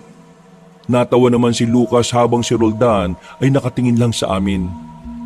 Napangiti lang ito nang tingnan ko siya. Palabiro ka pala, Maria. Hindi marunong magbiro si Maria. Pasmado kasi bibig niyan eh. Ah, ganun ba? Napatingin muli ako kay Roldan nang ayain niya ako sa kanilang baryo. Sinabi niya ang petsa. Nakatingin na naman kami ni Lucas sapagkat ang petsang binabanggit niya ay ang petsa ng unang pagsibol ng kabilugan ng buwan. Pag-iisipan ko. Gusto sana kitang ipakilala sa pamilya ko eh. Hindi na lang ako umimika, Banong. Napatingin lang ako sa kamay ko nang hawakan yon ni Roldan. Totoong nararamdaman ko sa iyo, Maria. Mahal na mahal kita. Nagulat na lamang si Roldan nang yakapin ko siya. Nanlilisik naman ang mga mata ni Tarsila nang makitang niyakap ko si Roldan. Nanlalaki ang mga mata niya nang makita ang makahulugang ngiti ko. Kinagabihan, nakasilip ako sa labas ng bahay. May nakatayo roon ng mga bulto nang di ko malaman kung lalaki ba o babae. Nang maaninag ko'y napangiti ako. Maganda ka. Mukhang may bisita ka. Dahil inaasahan ko na ang mga lahing ito. Ako? Natitiyak kong ikaw ang sadya ng mga yan. Saad ko, sabay suot ng aking maskara at bandana. Ganon din si Lucas. Pinatay namin ang gasera at dahan-dahang lumabas sa likod ng aming bahay. Mabilis kaming umakyat sa puno at pinagmasdahan ng mga mandurugong nakatayo sa tapat ng aming inuupahan. May nag-aaka-interes nga sa akin. Aswang naman. Lihim akong napangiti habang si Lucas ay panayang atungal. Natahimik lamang ito nang tumalon ako mula sa puno sabay takbo sa mga mandurugo. Masyadong mainipin naman tong babaeng to. Aniya sabay sunod sa akin. Nagulat na lamang ang mga mandurugo na may humampas sa kanila. Paglingon ng iba ay nakita nila kami na nakamaskara. Narinig pa naming sinabi ng isa sa mga aswang na narito na ang mga manunugis. Kami nga. Nagulat ka? Sabay hampas ko sa ulo ng mandurugo ng aking baston na akala mo ay gawa sa kahoy. Mukhang kahoy lang tingnan ng baston ko, ngunit gawa ito sa bakal na may halong ginto't pilak. Mabigat kapag ordinaryong tao lang ang hahawak, ngunit magaan lang kapag ako ang may hawak nito, Kabanong. Kung ako ay walang habas kung manghampas ng mandurgo, si Lucas naman ay panayang hingi ng tawad sa kada matatamaan niyang mandurgo. Ay, sorry. Natamaan ko mukha mo. Sorry. Bawi ka na lang sa susunod mong buhay, ha? Nagising ang mga nagpapahinga sa kanilang bahay sa ingay ng kanilang mga bubong na ginawang takbuhan ng mga mandurgo. Nagugulat na lamang sila na mga naglalaglagang aswang mula sa kanilang mga bubong. Nakita nila umano ang dalawang nilalang na nakikibaka sa mga aswang. Napahanga sila't nagpasalamat sa Diyos dahil nagpadala ito ng tagapagligtas. Para kaming mga kidlat na nagtatagisa ng lakas. May pagkakataong umiilaw pa ang katawan nila kapag natatamaan ng aking baston. At ang sino mang matatamaan ay mistulang lantang gulay. Halos bali ang butot di na makatayo. Muli kong binibigkas ang salitang madalas kong binabanggit kapag nakikipaglaban. Ang salitang tila ba nagpapalakas sa akin at mas nagiging mabangis pa ako. Para bang kapag binabanggit ko ang mga salitang yon ay nagiging ibang tao ako. Napatay namin ang mga mandurugo na para sa akin ay nakakatakot lang ang pangalan pero mahinang kalaban. Katulad ng nakaugalian ay sinisilaban namin ang mga ito. Umalingaso ang amoy nila at amoy nila ang magsisilbing banta sa ibang lahi. Wala. Ano ba yung salita na madalas mong binabanggit? Di ko maintindihan. Napatingin ako sa kanya, Kabanong. Hindi ko alam kung paano ko ipapaliwanag ang sagot sa tanong niya.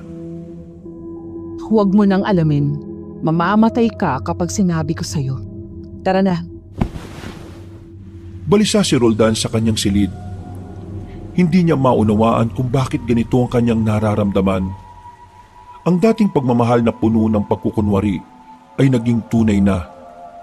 Sa tuwing pipikit ang kanyang mga mata, ay mukha ko na hindi nakangiti ang kanyang nakikita.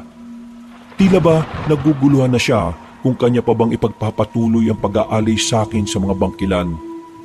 Nasa ganun siyang tagpo nang may magsalita sa kanyang likod. Nangunot ang kanyang noo nang makita si Tarsila. Mukhang balisa ka, mahal na pinuno. Sa iyong isip ay meron bang bumabagabag? Anong ginagawa mo dito sa silid ko? Ang tanong ko po ang inyong sagutin. Nanlaki ang mga mata ng babae sa gulat nang bigla siyang sakalin ni Roldan. Bahagya ang kanyang pagkagulat dahil napalitan ito ng mahinang pagtawa. Papatay mo ang iyong lahi para lang sa isang mortal. Kataksilan yon.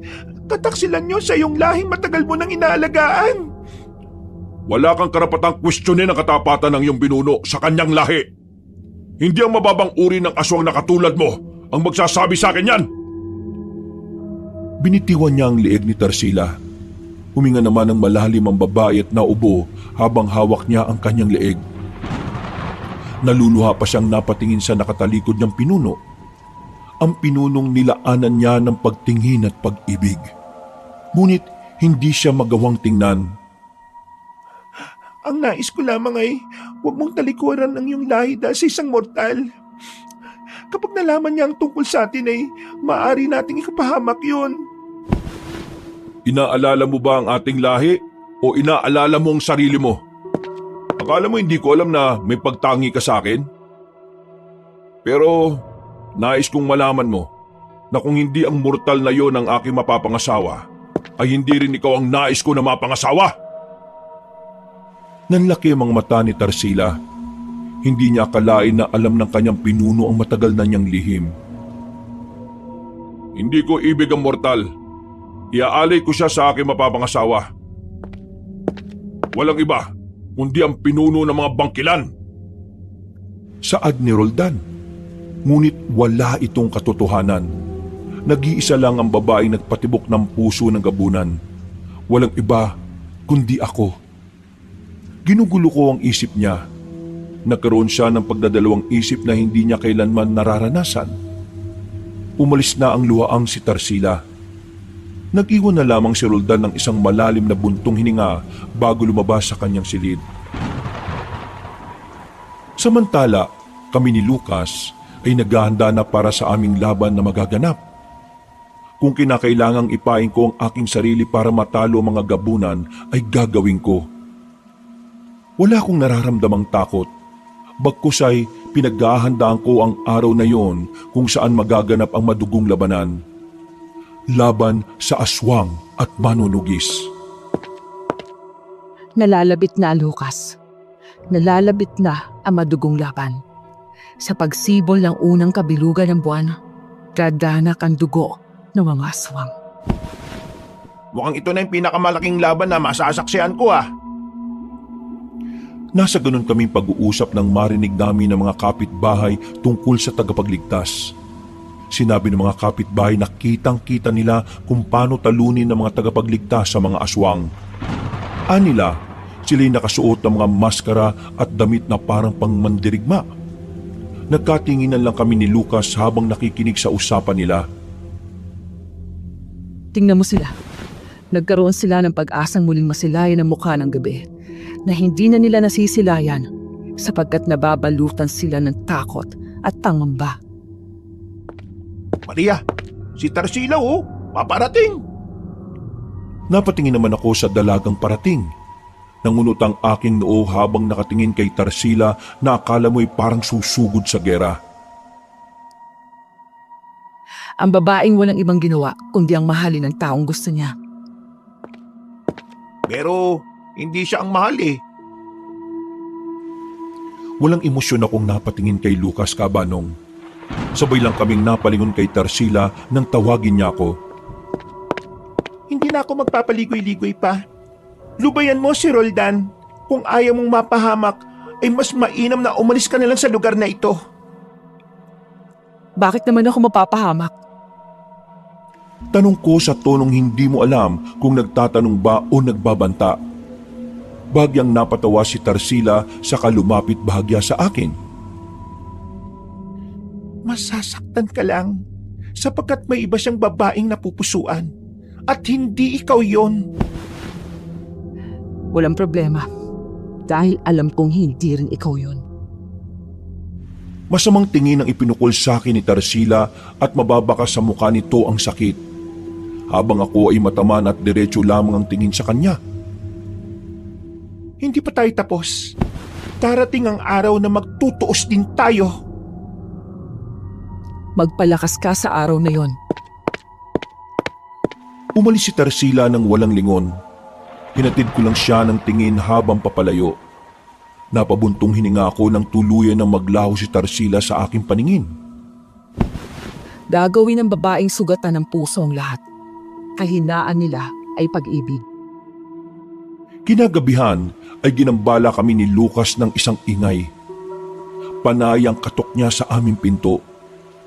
Agad kaming lumabas sa kanya-kanya naming silid at nagmasid. Anak, Maria, buksan mo ang pinto.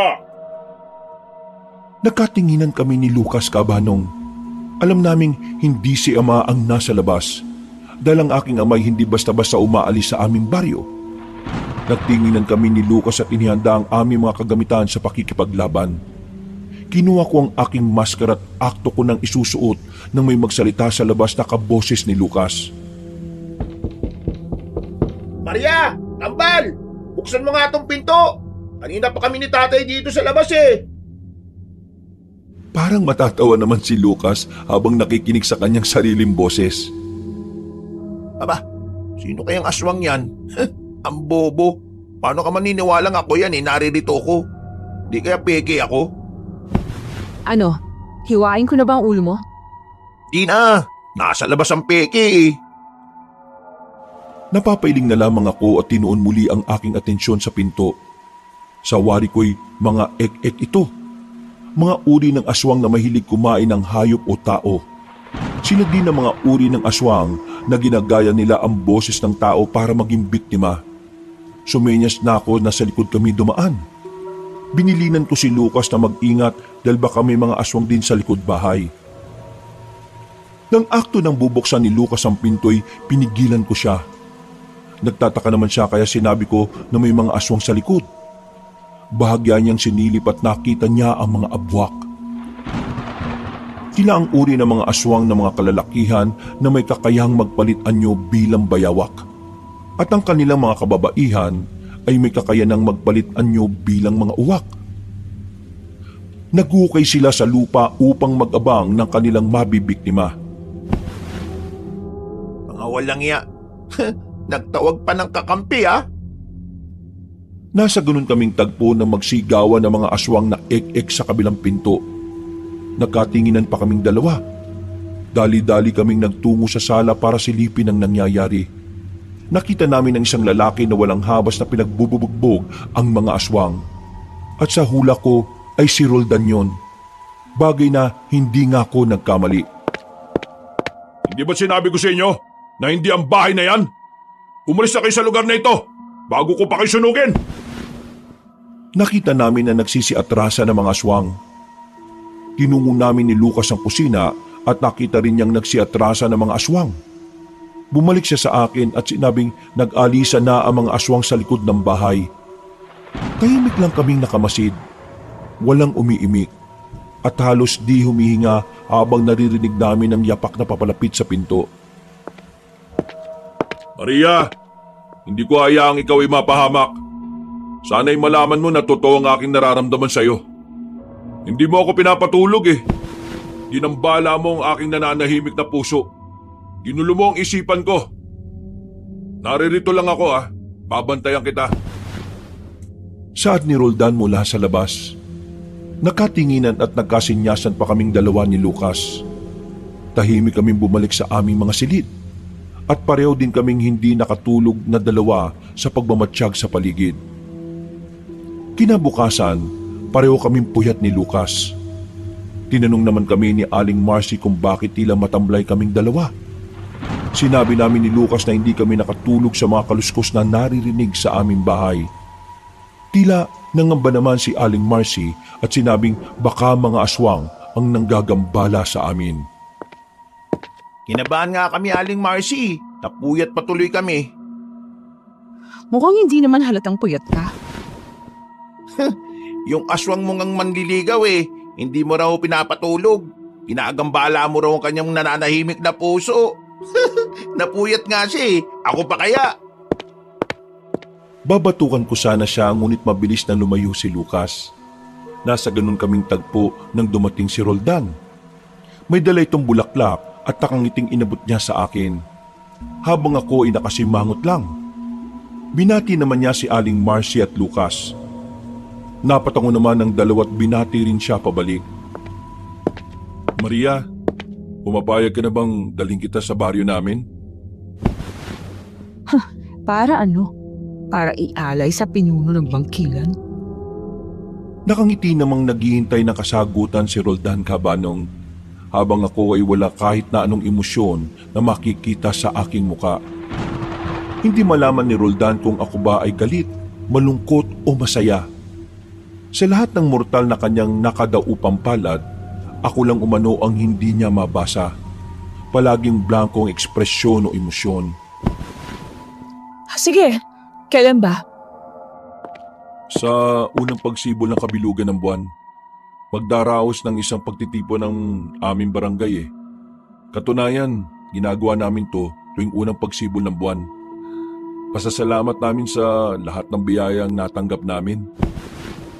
Sige, asahan mong ako ay darating. Napangiti naman si Roldan at niyakap ako, Kabanong. Ngunit sa puso niya'y mayroong pagdadalawang isip.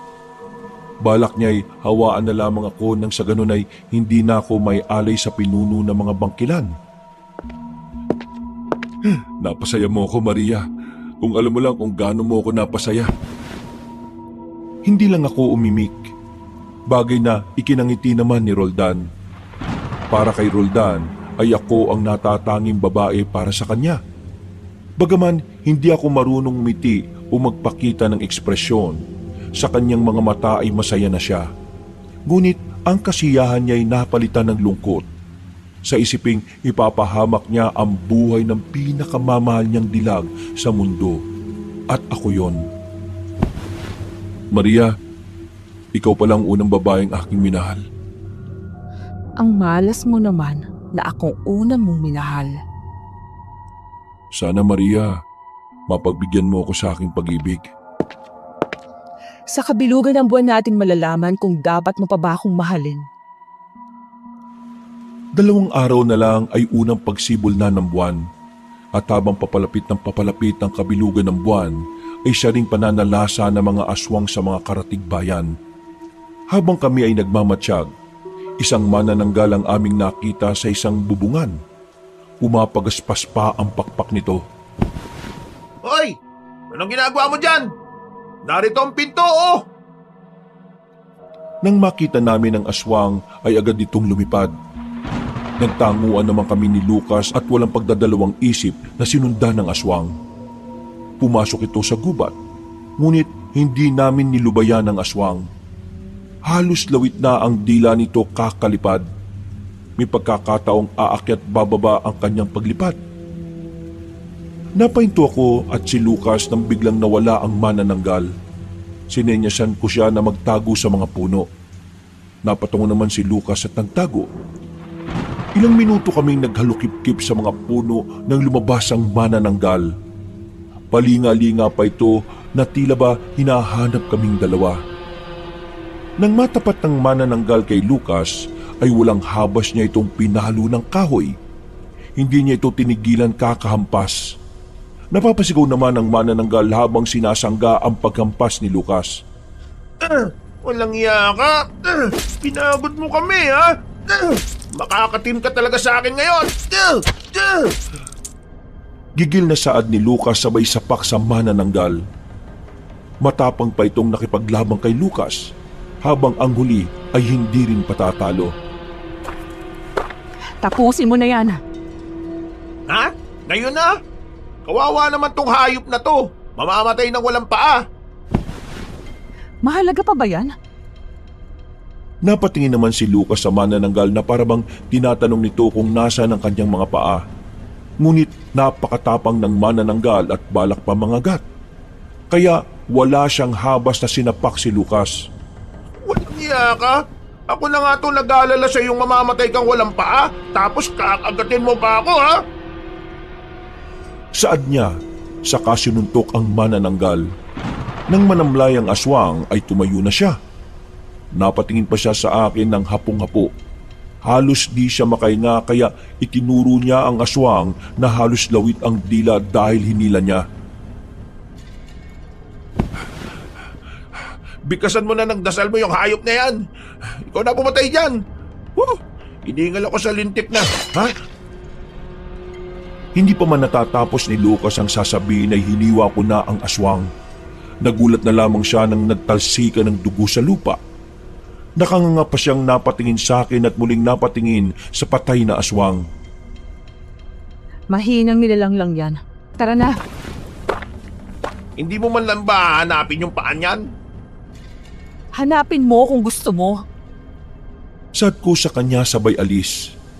Napatingin pa siya sa aswang na wala ng buhay at sinabing hahanapin di umano ng aswang ang kanyang paa. Ngunit bago pa siya makaalis ay tinapunan ko na ng apoy ang aswang dahilan para magliyab ito. Nagulat pa si Lucas nang lumiyab ang katawan ng manananggal.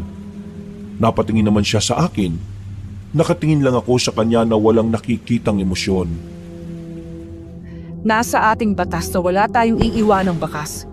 Kasabay ng kanyang katawang nasasunog ay ang pagsunog din ng kanyang paa.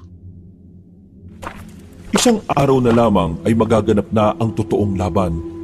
Kami ay umuwi muna sa aming bayan para muling makipagpulong sa aming lahi. Masaya naman kaming sinalubong ng aming mga kanayon. Nagpatawag ng pagpupulong ang aking ama para planuhin ang mga gagawin namin sa paglusob. Sinabi ng aking ama na kailangan maingat kami sa bawat kilos, katulad ng mga kilos namin nung kami nag-iinsayo pa lamang. Kailangan din namin ng matinding pag-iingat sapagkat nalaman nila mula sa amin na hindi lang iisa ang aming makakalaban. Huwag kayong mabahala. Talihim akong nakipag-ugnayan sa mga manunugi sa 3 panig ng kalikasan. Ha? Nasa lisyan mo ako? Di naman kita nakitang umalis, ha? Lihim nga, di ba? Kaya ako lang ang nakakaalam kung paano ko ginawa. Sinabi ko na pumayag na ang mga manunugis na makiisa sa amin. Asahan umano namin na sila'y hindi aatras sa laban. Kilala umano nila ako. Naipaabot na sa kanila ang balita tungkol sa akin sa pamamagitan ng mga babaylan nila. At alam umano nila kung gaano ako katapang at kabangis sa larangan ng panunugis. Ipinakita ko ang mapa ng lugar kung saan dapat kami pumwesto. Ang timog ang aming napili, at ang silangan, kanluran at hilaga ay ang ibang manunugis ang pupwesto. Sinabi rin ni Ama na magpapakalat siya sa iba pang lugar na maaring labasan ng mga aswang. Katulad na lang halimbawa ang timog silangan o hilagang kanluran. Si Maria ay papasok sa kuta ng mga gabunan. Hintayin natin ang kanyang hudyat bago tayo sumugod. Ako ay magpapadala ng salitang akara na ang ibig sabihin ay sugod. Yon ang aking hudyat. Yon ang salitang ating gagamitin nang sa ganun hindi maunawaan ng mga aswang. Hindi tayo maaaring gumamit ng Latin dahil mauunawaan niya ng mga aswang at ang mga babaylan nang siyang mananalangin dito sa ating baryo para sa ating tagumpay. Huwag kayong matakot. Ang inyong mga kwintas at anting-anting ay mayroon ng mga dasal para kayo ay protektahan bukas. Huwag ninyo itong ihihiwalay sa inyong mga katawan. Matapos ang pagpupulong ay nagsiyanda na kami. Si Lucas ang naatasan ko na magdala ng aking baston at maskara, habang ako naman ay inayos ang aking sarili para maging kaaya-aya sa paningin ng mga aswang. Nasa ganun akong tagpo nang pumasok ang aking ina. Nakangiti itong nakatingin sa akin. Samantalang ako'y walang kahit na anong emosyon na makikita sa buo kong sistema. Tunay ngang ikaw ay napakaganda, anak. Ngunit may kulang sa parte ng iyong mukha para ikaw ay mas gumanda pa. Nangunot naman ang mukha ko sa sinabi ng aking ina. Natawa naman si ina at napabuntong hininga habang hawak ang mukha ko. Nawala na ang ngiti sa iyong mga labi, sa iyong mga mata. Ang ngiti ang pinakamagandang bahagi ng ating mukha, anak. Ng ating pagkatao at ng ating kaluluwa. Hindi lang ako umiimik. Hindi ko rin alam kung bakit hindi ako marunong ngumiti. Simula nung ako'y makapatay ng batang aswang na may hawak na sanggol ay nawalan na ako ng ganang ngumiti. Ang tanging hangarin ko na lamang ay makapatay ako ng mga aswang. Tila ba hinahanap-hanap na rin ang aking katawan ng labanan. Napatayo ang aking ina at hinawakan ako sa balikat, Kabanong. Napatingin ako sa salamin kung saan makikita ko sa aking likuran ng refleksyon ng aking ina na nakangiti sa akin. Anak, mapanganib ang gagawin mong pagpasok sa kuta ng mga gabunan. Ako'y nag-aalala para sa iyo, ngunit ako'y nagtitiwala rin, anak. Nagtitiwala ako sa iyong tapang at galing. Hari naway sumaiyo ang Diyos sa iyong misyon. Huwag dawa niyang pabayaan ang ating lahi. Ikaw at ang iyong ama. Huwag kayo mabahala, ina. Hindi tayo pababayaan ng Diyos. Napangiti si ina at niyakap niya ako mula sa likod. Hinawakan ko naman ang kamay ng ina ko na nakayakap sa akin. At tahimik ko lang na pinagmamasdan ng refleksyon niya sa salamin.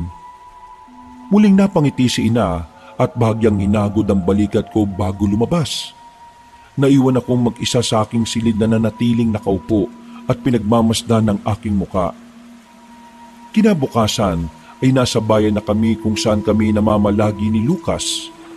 Ilang oras na lamang ay susunduin na ako ni Roldan upang dalhin sa kanilang bayan. Nakasuot ako ng bestida na napakaganda, ngunit nakapaloob sa aking bestida ang aking kasuotang pandigma. Napalingon ako nang marinig ang tawa ng aking kababata. Gusto bang hilain ko yung ibabang labi mo, ha? Ito naman, inaangaan ko lang yung ganda mo, no? Bakit pala sa iyong bestida? Lalo kang gumaganda eh. Lalo na kung nakangiti ka pa. Huwag mo nga akong binabola. Baka suntukin kita't ihagis eh. Napaka-terorista naman ang utak mo talaga oh. Mabilis nawala si Lucas sa paningin ko nang tingnan ko siya. Napapailing na lang ako, Kabanong. Ngunit nagpapasalamat na rin ako sa kababata ko dahil kahit gaano ko kalamig o kasungit ay hindi niya ako iniiwan. Ilang oras lang ay dumating na si Roldan. Tinawag ko si Lucas upang makapagpaalam. Sinabi naman ni Lucas na alagaan ako ni Roldan at ibalik ng buo katulad ng pagkuha niya sa akin dito sa bahay ng buo. Medyo hindi agad nakasagot si Roldan, ngunit nangako siyang hindi ako mapapaano. Mag-iingat ka, kambal ha. Sana magustuhan mo sila. Napatingin naman si Roldan kay Lucas na nagtataka, habang ako ay nakatingin lang sa kanya. Natawa naman bahagya si Lucas sa tinaboy na kami para umalis na at para di umano ako gabihin pa uwi. Bago umalis ay napatingin pa ako kay Lucas at pasimple kaming nagtanguan. Habang naglalakad kami ni Roldan ay nagiiwan ako ng bakas gamit ang tila gintong buhangin na dumidikit sa lupa. Hindi ito nakikita ni Roldan dahil may dasal ito ng mga babaylan na hindi ito makikita ng mga itim na mahika o ng mga anak ng dilim. Kalahating oras lang ang aming paglalakbay. Nang marating na namin ang bayan ni Roldan, masaya naman akong sinalubong ng mga taga-nayon. Ang iba na may titig na titig sa akin na parabang isa akong napakasarap na ulam. Binati nila ako habang ako'y nakatitig lang sa kanila at bahagyang yumuyuko. Pinaliwanag naman sa kanila ni Roldan na hindi ako marunong magpakita ng aking emosyon. Maligayang pagdating sa aming bayan, Maria. Masaya kaming ikaw ay aming makakasama sa mahalagang pagdiriwang na gaganapin mamayang unang pagsibol ng buwan. Talaga? Hindi ka ba masasaktan? Bagyang natigilan si Tarsila at napatingin kay Roldan. Pagkuway, napatingin siya sa akin at bahagyang natawa. Makikita sa kanyang mga mata ang sakit na nararamdaman ng kanyang puso. Kahit pa siya ay nakangiti. Naunawaan ko ang nararamdaman ni Tarsila. Hindi madali ang masaktan.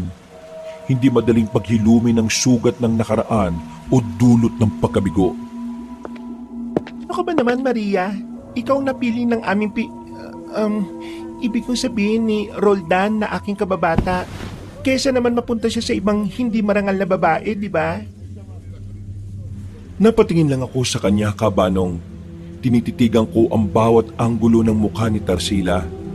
Binabasa ang kanyang emosyon, lalo na ang kanyang mga mata. Medyo naiilang naman si Tarsila sa ginagawang pagtitig ko. Napahawak pa sila sa kanyang pisngi at iniiwasan ng tingin sa mata kong walang kahit na anong emosyon. Ikaw ay may angkin at taglay na kagandahan. Marami ang sayo'y magkakandara pa. Napatingin naman si Tarsila kay Roldan na tila nahihiya. Habang ang binata ay tila walang pakialam sa kanyang mga naririnig. Pagmasdan na ninyo ang isa't isa dahil maaaring ito na ang huli ninyong pagkikita at pag-uusap. Napatingin naman si Roldan at ang kanyang nasasakupan sa akin. Mababakas ang kanilang pagtataka, ngunit ako ay nanatili lang na nakatingin sa kanila. Selosa akong tao at may batas akong kapag akin ay akin. Kumbaga, aking pinangangalagaan at iniingatan ng aking teritoryo at pag-aari na hindi maaagaw ng iba. Natawa naman si Roldan at sinabing pinakabako umano siya. Nagtanong naman ako kung ano ba ang kanilang iniisip sa aking sinabi upang kabahan sila ng ganon. Sinagot naman ako ni Roldan na huwag na lamang yung pansinin at kami magtungo na sa bulwagan ng kanilang baryo kung saan gaganapin ang kanilang pagtitipon. Sumapit na ang takip silim at ilang minuto na lang ay magsisimula na ang sinasabi nilang selebrasyon ng pasasalamat. At habang padilim ng padilim ay siya ring pabago ng pabago ang kilos ng mga taga-baryo. Nakatingin lang ako sa mga bisitang dumarating. Lahat sila'y napapasinghap sa hangin na akala mo'y may naaamoy silang napakasarap. Lahat ng klase ng aswang na kayang panatilihin ang kanilang anyong tao ay naroroon. Sila ang mga aswang na magpapalit anyo lamang kung ilalabas nila ang kanilang mga tunay na anyo. Nakita ko ang grupo ng mga naggagandahang mga kababaihan na sinalubong naman ni Tarsila. Marahil ito na ang mga bangkilan. Napatingin pa sila sa akin at sabay na napasinghap sa hangin. Lumapit ang pinuno kay Roldan at pinakilala naman niya ako sa babae. Napangiti ang pinuno ng bangkilan at tinanong si Roldan kung siya ba umano. Alanganin pang napatango si Roldan. Maririnig ang tawa ng pinuno ng bangkilan, sabay hawak sa kamay ko at bahagya itong inamoy. Sige, amuyin mo. Langhatin mo lahat ng ritual sa kamay ko. Napapikit pa ang pinuno ng bangkilan habang inaamoy niya ako. Pagkunway, sinabi niyang napakabango ko umano. Tila isang aroma na nakakabighani at nakakatakam. Agad naman binago ni Roldan ang usapan. Nag-usap pa sila ng Latin na akala nila hindi ko mauunawaan. Sinabi ni Roldan sa pinuno ng mga bangkilan na huwag masyadong magpapahalata na sinagot naman ng pinuno ng bangkilan na mamamatay na rin naman ako. Maya-maya'y dumating si Tarsila dala ang inumin. Isa umano yung espesyal na inumin na ang inapa ni Roldan ang may gawa. Pasimpleng nangunot ang noo ko, ngunit tinanggap ko pa rin ang inumin. Para sa ating panauhin, ating itaas ang ating baso. Ito'y tanda ng ating pasasalamat at pagpupugay ng isang dalagang nagpapatibok ng puso ko. Siya si Maria, ang inyong magiging pinuno, sapagkat siya'y iniibig ng inyong pinuno. Nagsigawan naman ang mga taga-baryo at itinaas ang kanilang mga basot sabay-sabay na ininom ang alak. Napatingin naman sila sa akin. Ininom ko ang alak na ikinasigaw ng mga aswang. Pagkuway, nabitiwan ko ang basot na walan ako ng malay. Iminulat ko bahagya ang aking mga mata at nakita ko ang mga aswang na nagdiriwang. Nagsasayawan ang mga ito sa ilalim ng sinag ng buwan. Nakakatakot ang kanilang mga mukha. Tanging si Roldan at ang pinuno ng mga bangkilan ang hindi nagbabago ang itsura. Nasa ganun akong tagpo nang may tao sa likod ko. Hindi ako kumilos nang sabihin niyang aalisin niya ang pagkakatali ng lubid sa aking mga kamay at paa. Ngunit wag lamang siyang magpapalata sa pinuno ng mga gabunan. Nang maalis na ang nasa kamay ko, ay natigilan siya at nagtago sa ilalim ng bato. Dahil lumarap si Roldan at ang pinuno ng bangkilan. Umakyat bahagya si Roldan upang maging kapantay ko. Hinawakan niya ang pisngi ko at sinabing, "Mahal na mahal kita, Maria. Ngunit meron akong sinumpaang tungkulin at katapatan sa aking lahi. Meron akong isang salita na hindi ko maaaring baliin." Yon ay isang uri ng kaduwagan. Saad ko sa mababang tono ng aking boses na kinagulat ni Roldan. Bagya pa siyang napatras nang tingnan ko siya. Makikita sa mga mata ko ang tila nagliliyab na apoy. Makikita ang galit at ang pagiging mabangis. Tapusin na natin ang palabas. Tapusin na natin ang gabi ito. Akara! Malakas ang sigaw ko. Napayuko pa si Roldan ng tila may lumipad na bagay na galing kung saan papunta sa akin. Sa isang segundo lang ay hawak ko na ang aking dalawang baston. Agad kong pinutol ang lubid sa aking paa at pinunit ang aking damit. Nagpaikot-ikot pa ako at itinaas ang kamay para saluhin ang aking maskara. Pagharap ko kay Roldan ay nagulat ito sa kanyang nakita. "Ha? Ang manunugis?" Ako nga at wala nang iba. Saad ko, sabay ang pagbanggit ko ng salitang madalas kong banggitin kapag may laban akong kinakaharap. Pagkuway, agad akong umikot at malakas na sinipa ang pinuno ng mga gabunan. Parang bakal na tumama si Roldan sa malaking bato. Napanganga naman ang ibang aswang sa nasaksihan. Sumigaw ang mga aswang. at aktong susugod sa akin ngunit naghiyawa ng ibang aswang sa likod. Paglingon nila'y ang mga manunugis. Nagpalit anyo ang pinuno ng bangkilan. Ako nang may humawak sa aking balikat, kahit na hindi ako lumilingon ay nalalaman ko kung sino ito. Walang iba kundi si Tarsila. Hayaan mong ako na ang tumapos sa buhay ng babaeng yan. Ibigay mo na siya sa akin. Hindi ako umimik habang si Tarsila'y umalulong. Susugod na sana ang bangkila nang biglang salubungin ni Tarsila. Nagsilabasa ng mga aswang na may puting kulay. Sila ang mga mambababoy. Mga uri ng aswang na mas piniling mamuhay ng tama at walang ginagambalang tao. Napatingin ako sa gawin ni Roldan nang sumigaw ito. Sumilay ang ngiti ko sa likod ng aking maskara at agad na sinalubong si Roldan. Nagpambuno kami at nagpalitan ng hampas sa aming mga sandata. Ang aking baston laban sa mahabang kuko ni Roldan. May pagkakataong natatamaan ako ni Roldan ngunit tila baliwala lang sa akin. At napapabalik ko ang likod ni Roldan habang umuusok kapag natatamaan ng aking baston. Hindi makapaniwala si Roldan na nagpapasok siya sa kanyang kuta ng isang mabangis na manunugis. Masyado niya akong minaliit. Hindi man lang niya naramdaman na hindi ako basta-bastang tao. Sa lalim ng iniisip ni Roldan ay halos humiwalay ang kanyang ulo sa kanyang katawan ng tamaan ng baston ko. Tumilapon si Roldan at nagpagulong-gulong. Hindi niya alam kung bakit hindi siya makalaban sa akin. Napatayo siya bahagya at napatingin sa unahan kung nasaan ako. Nakita niya akong papalapit sa kanya. Ni hindi ako kumurap. Nagpalinga-linga si Roldan at naisip niyang pumasok sa gubat. Napatingin pa siya bahagya sa akin na papalapit habang ang baston ko ay hinihila ko. Tumayo siya at dali-daling tumakbo. Ngunit nagulat siya na sa isang iglap ay nasa harapan na niya ako na walang kahit na anong emosyon. Saan ka pupunta, mahal na pinuno? Saad ko sabay sipa kay Roldan. Pinagsanggapan ng binata ang kanyang kamay ngunit hindi nito naagapan ng sipa ko. Malakas siya, ngunit aminado siyang mas malakas ako.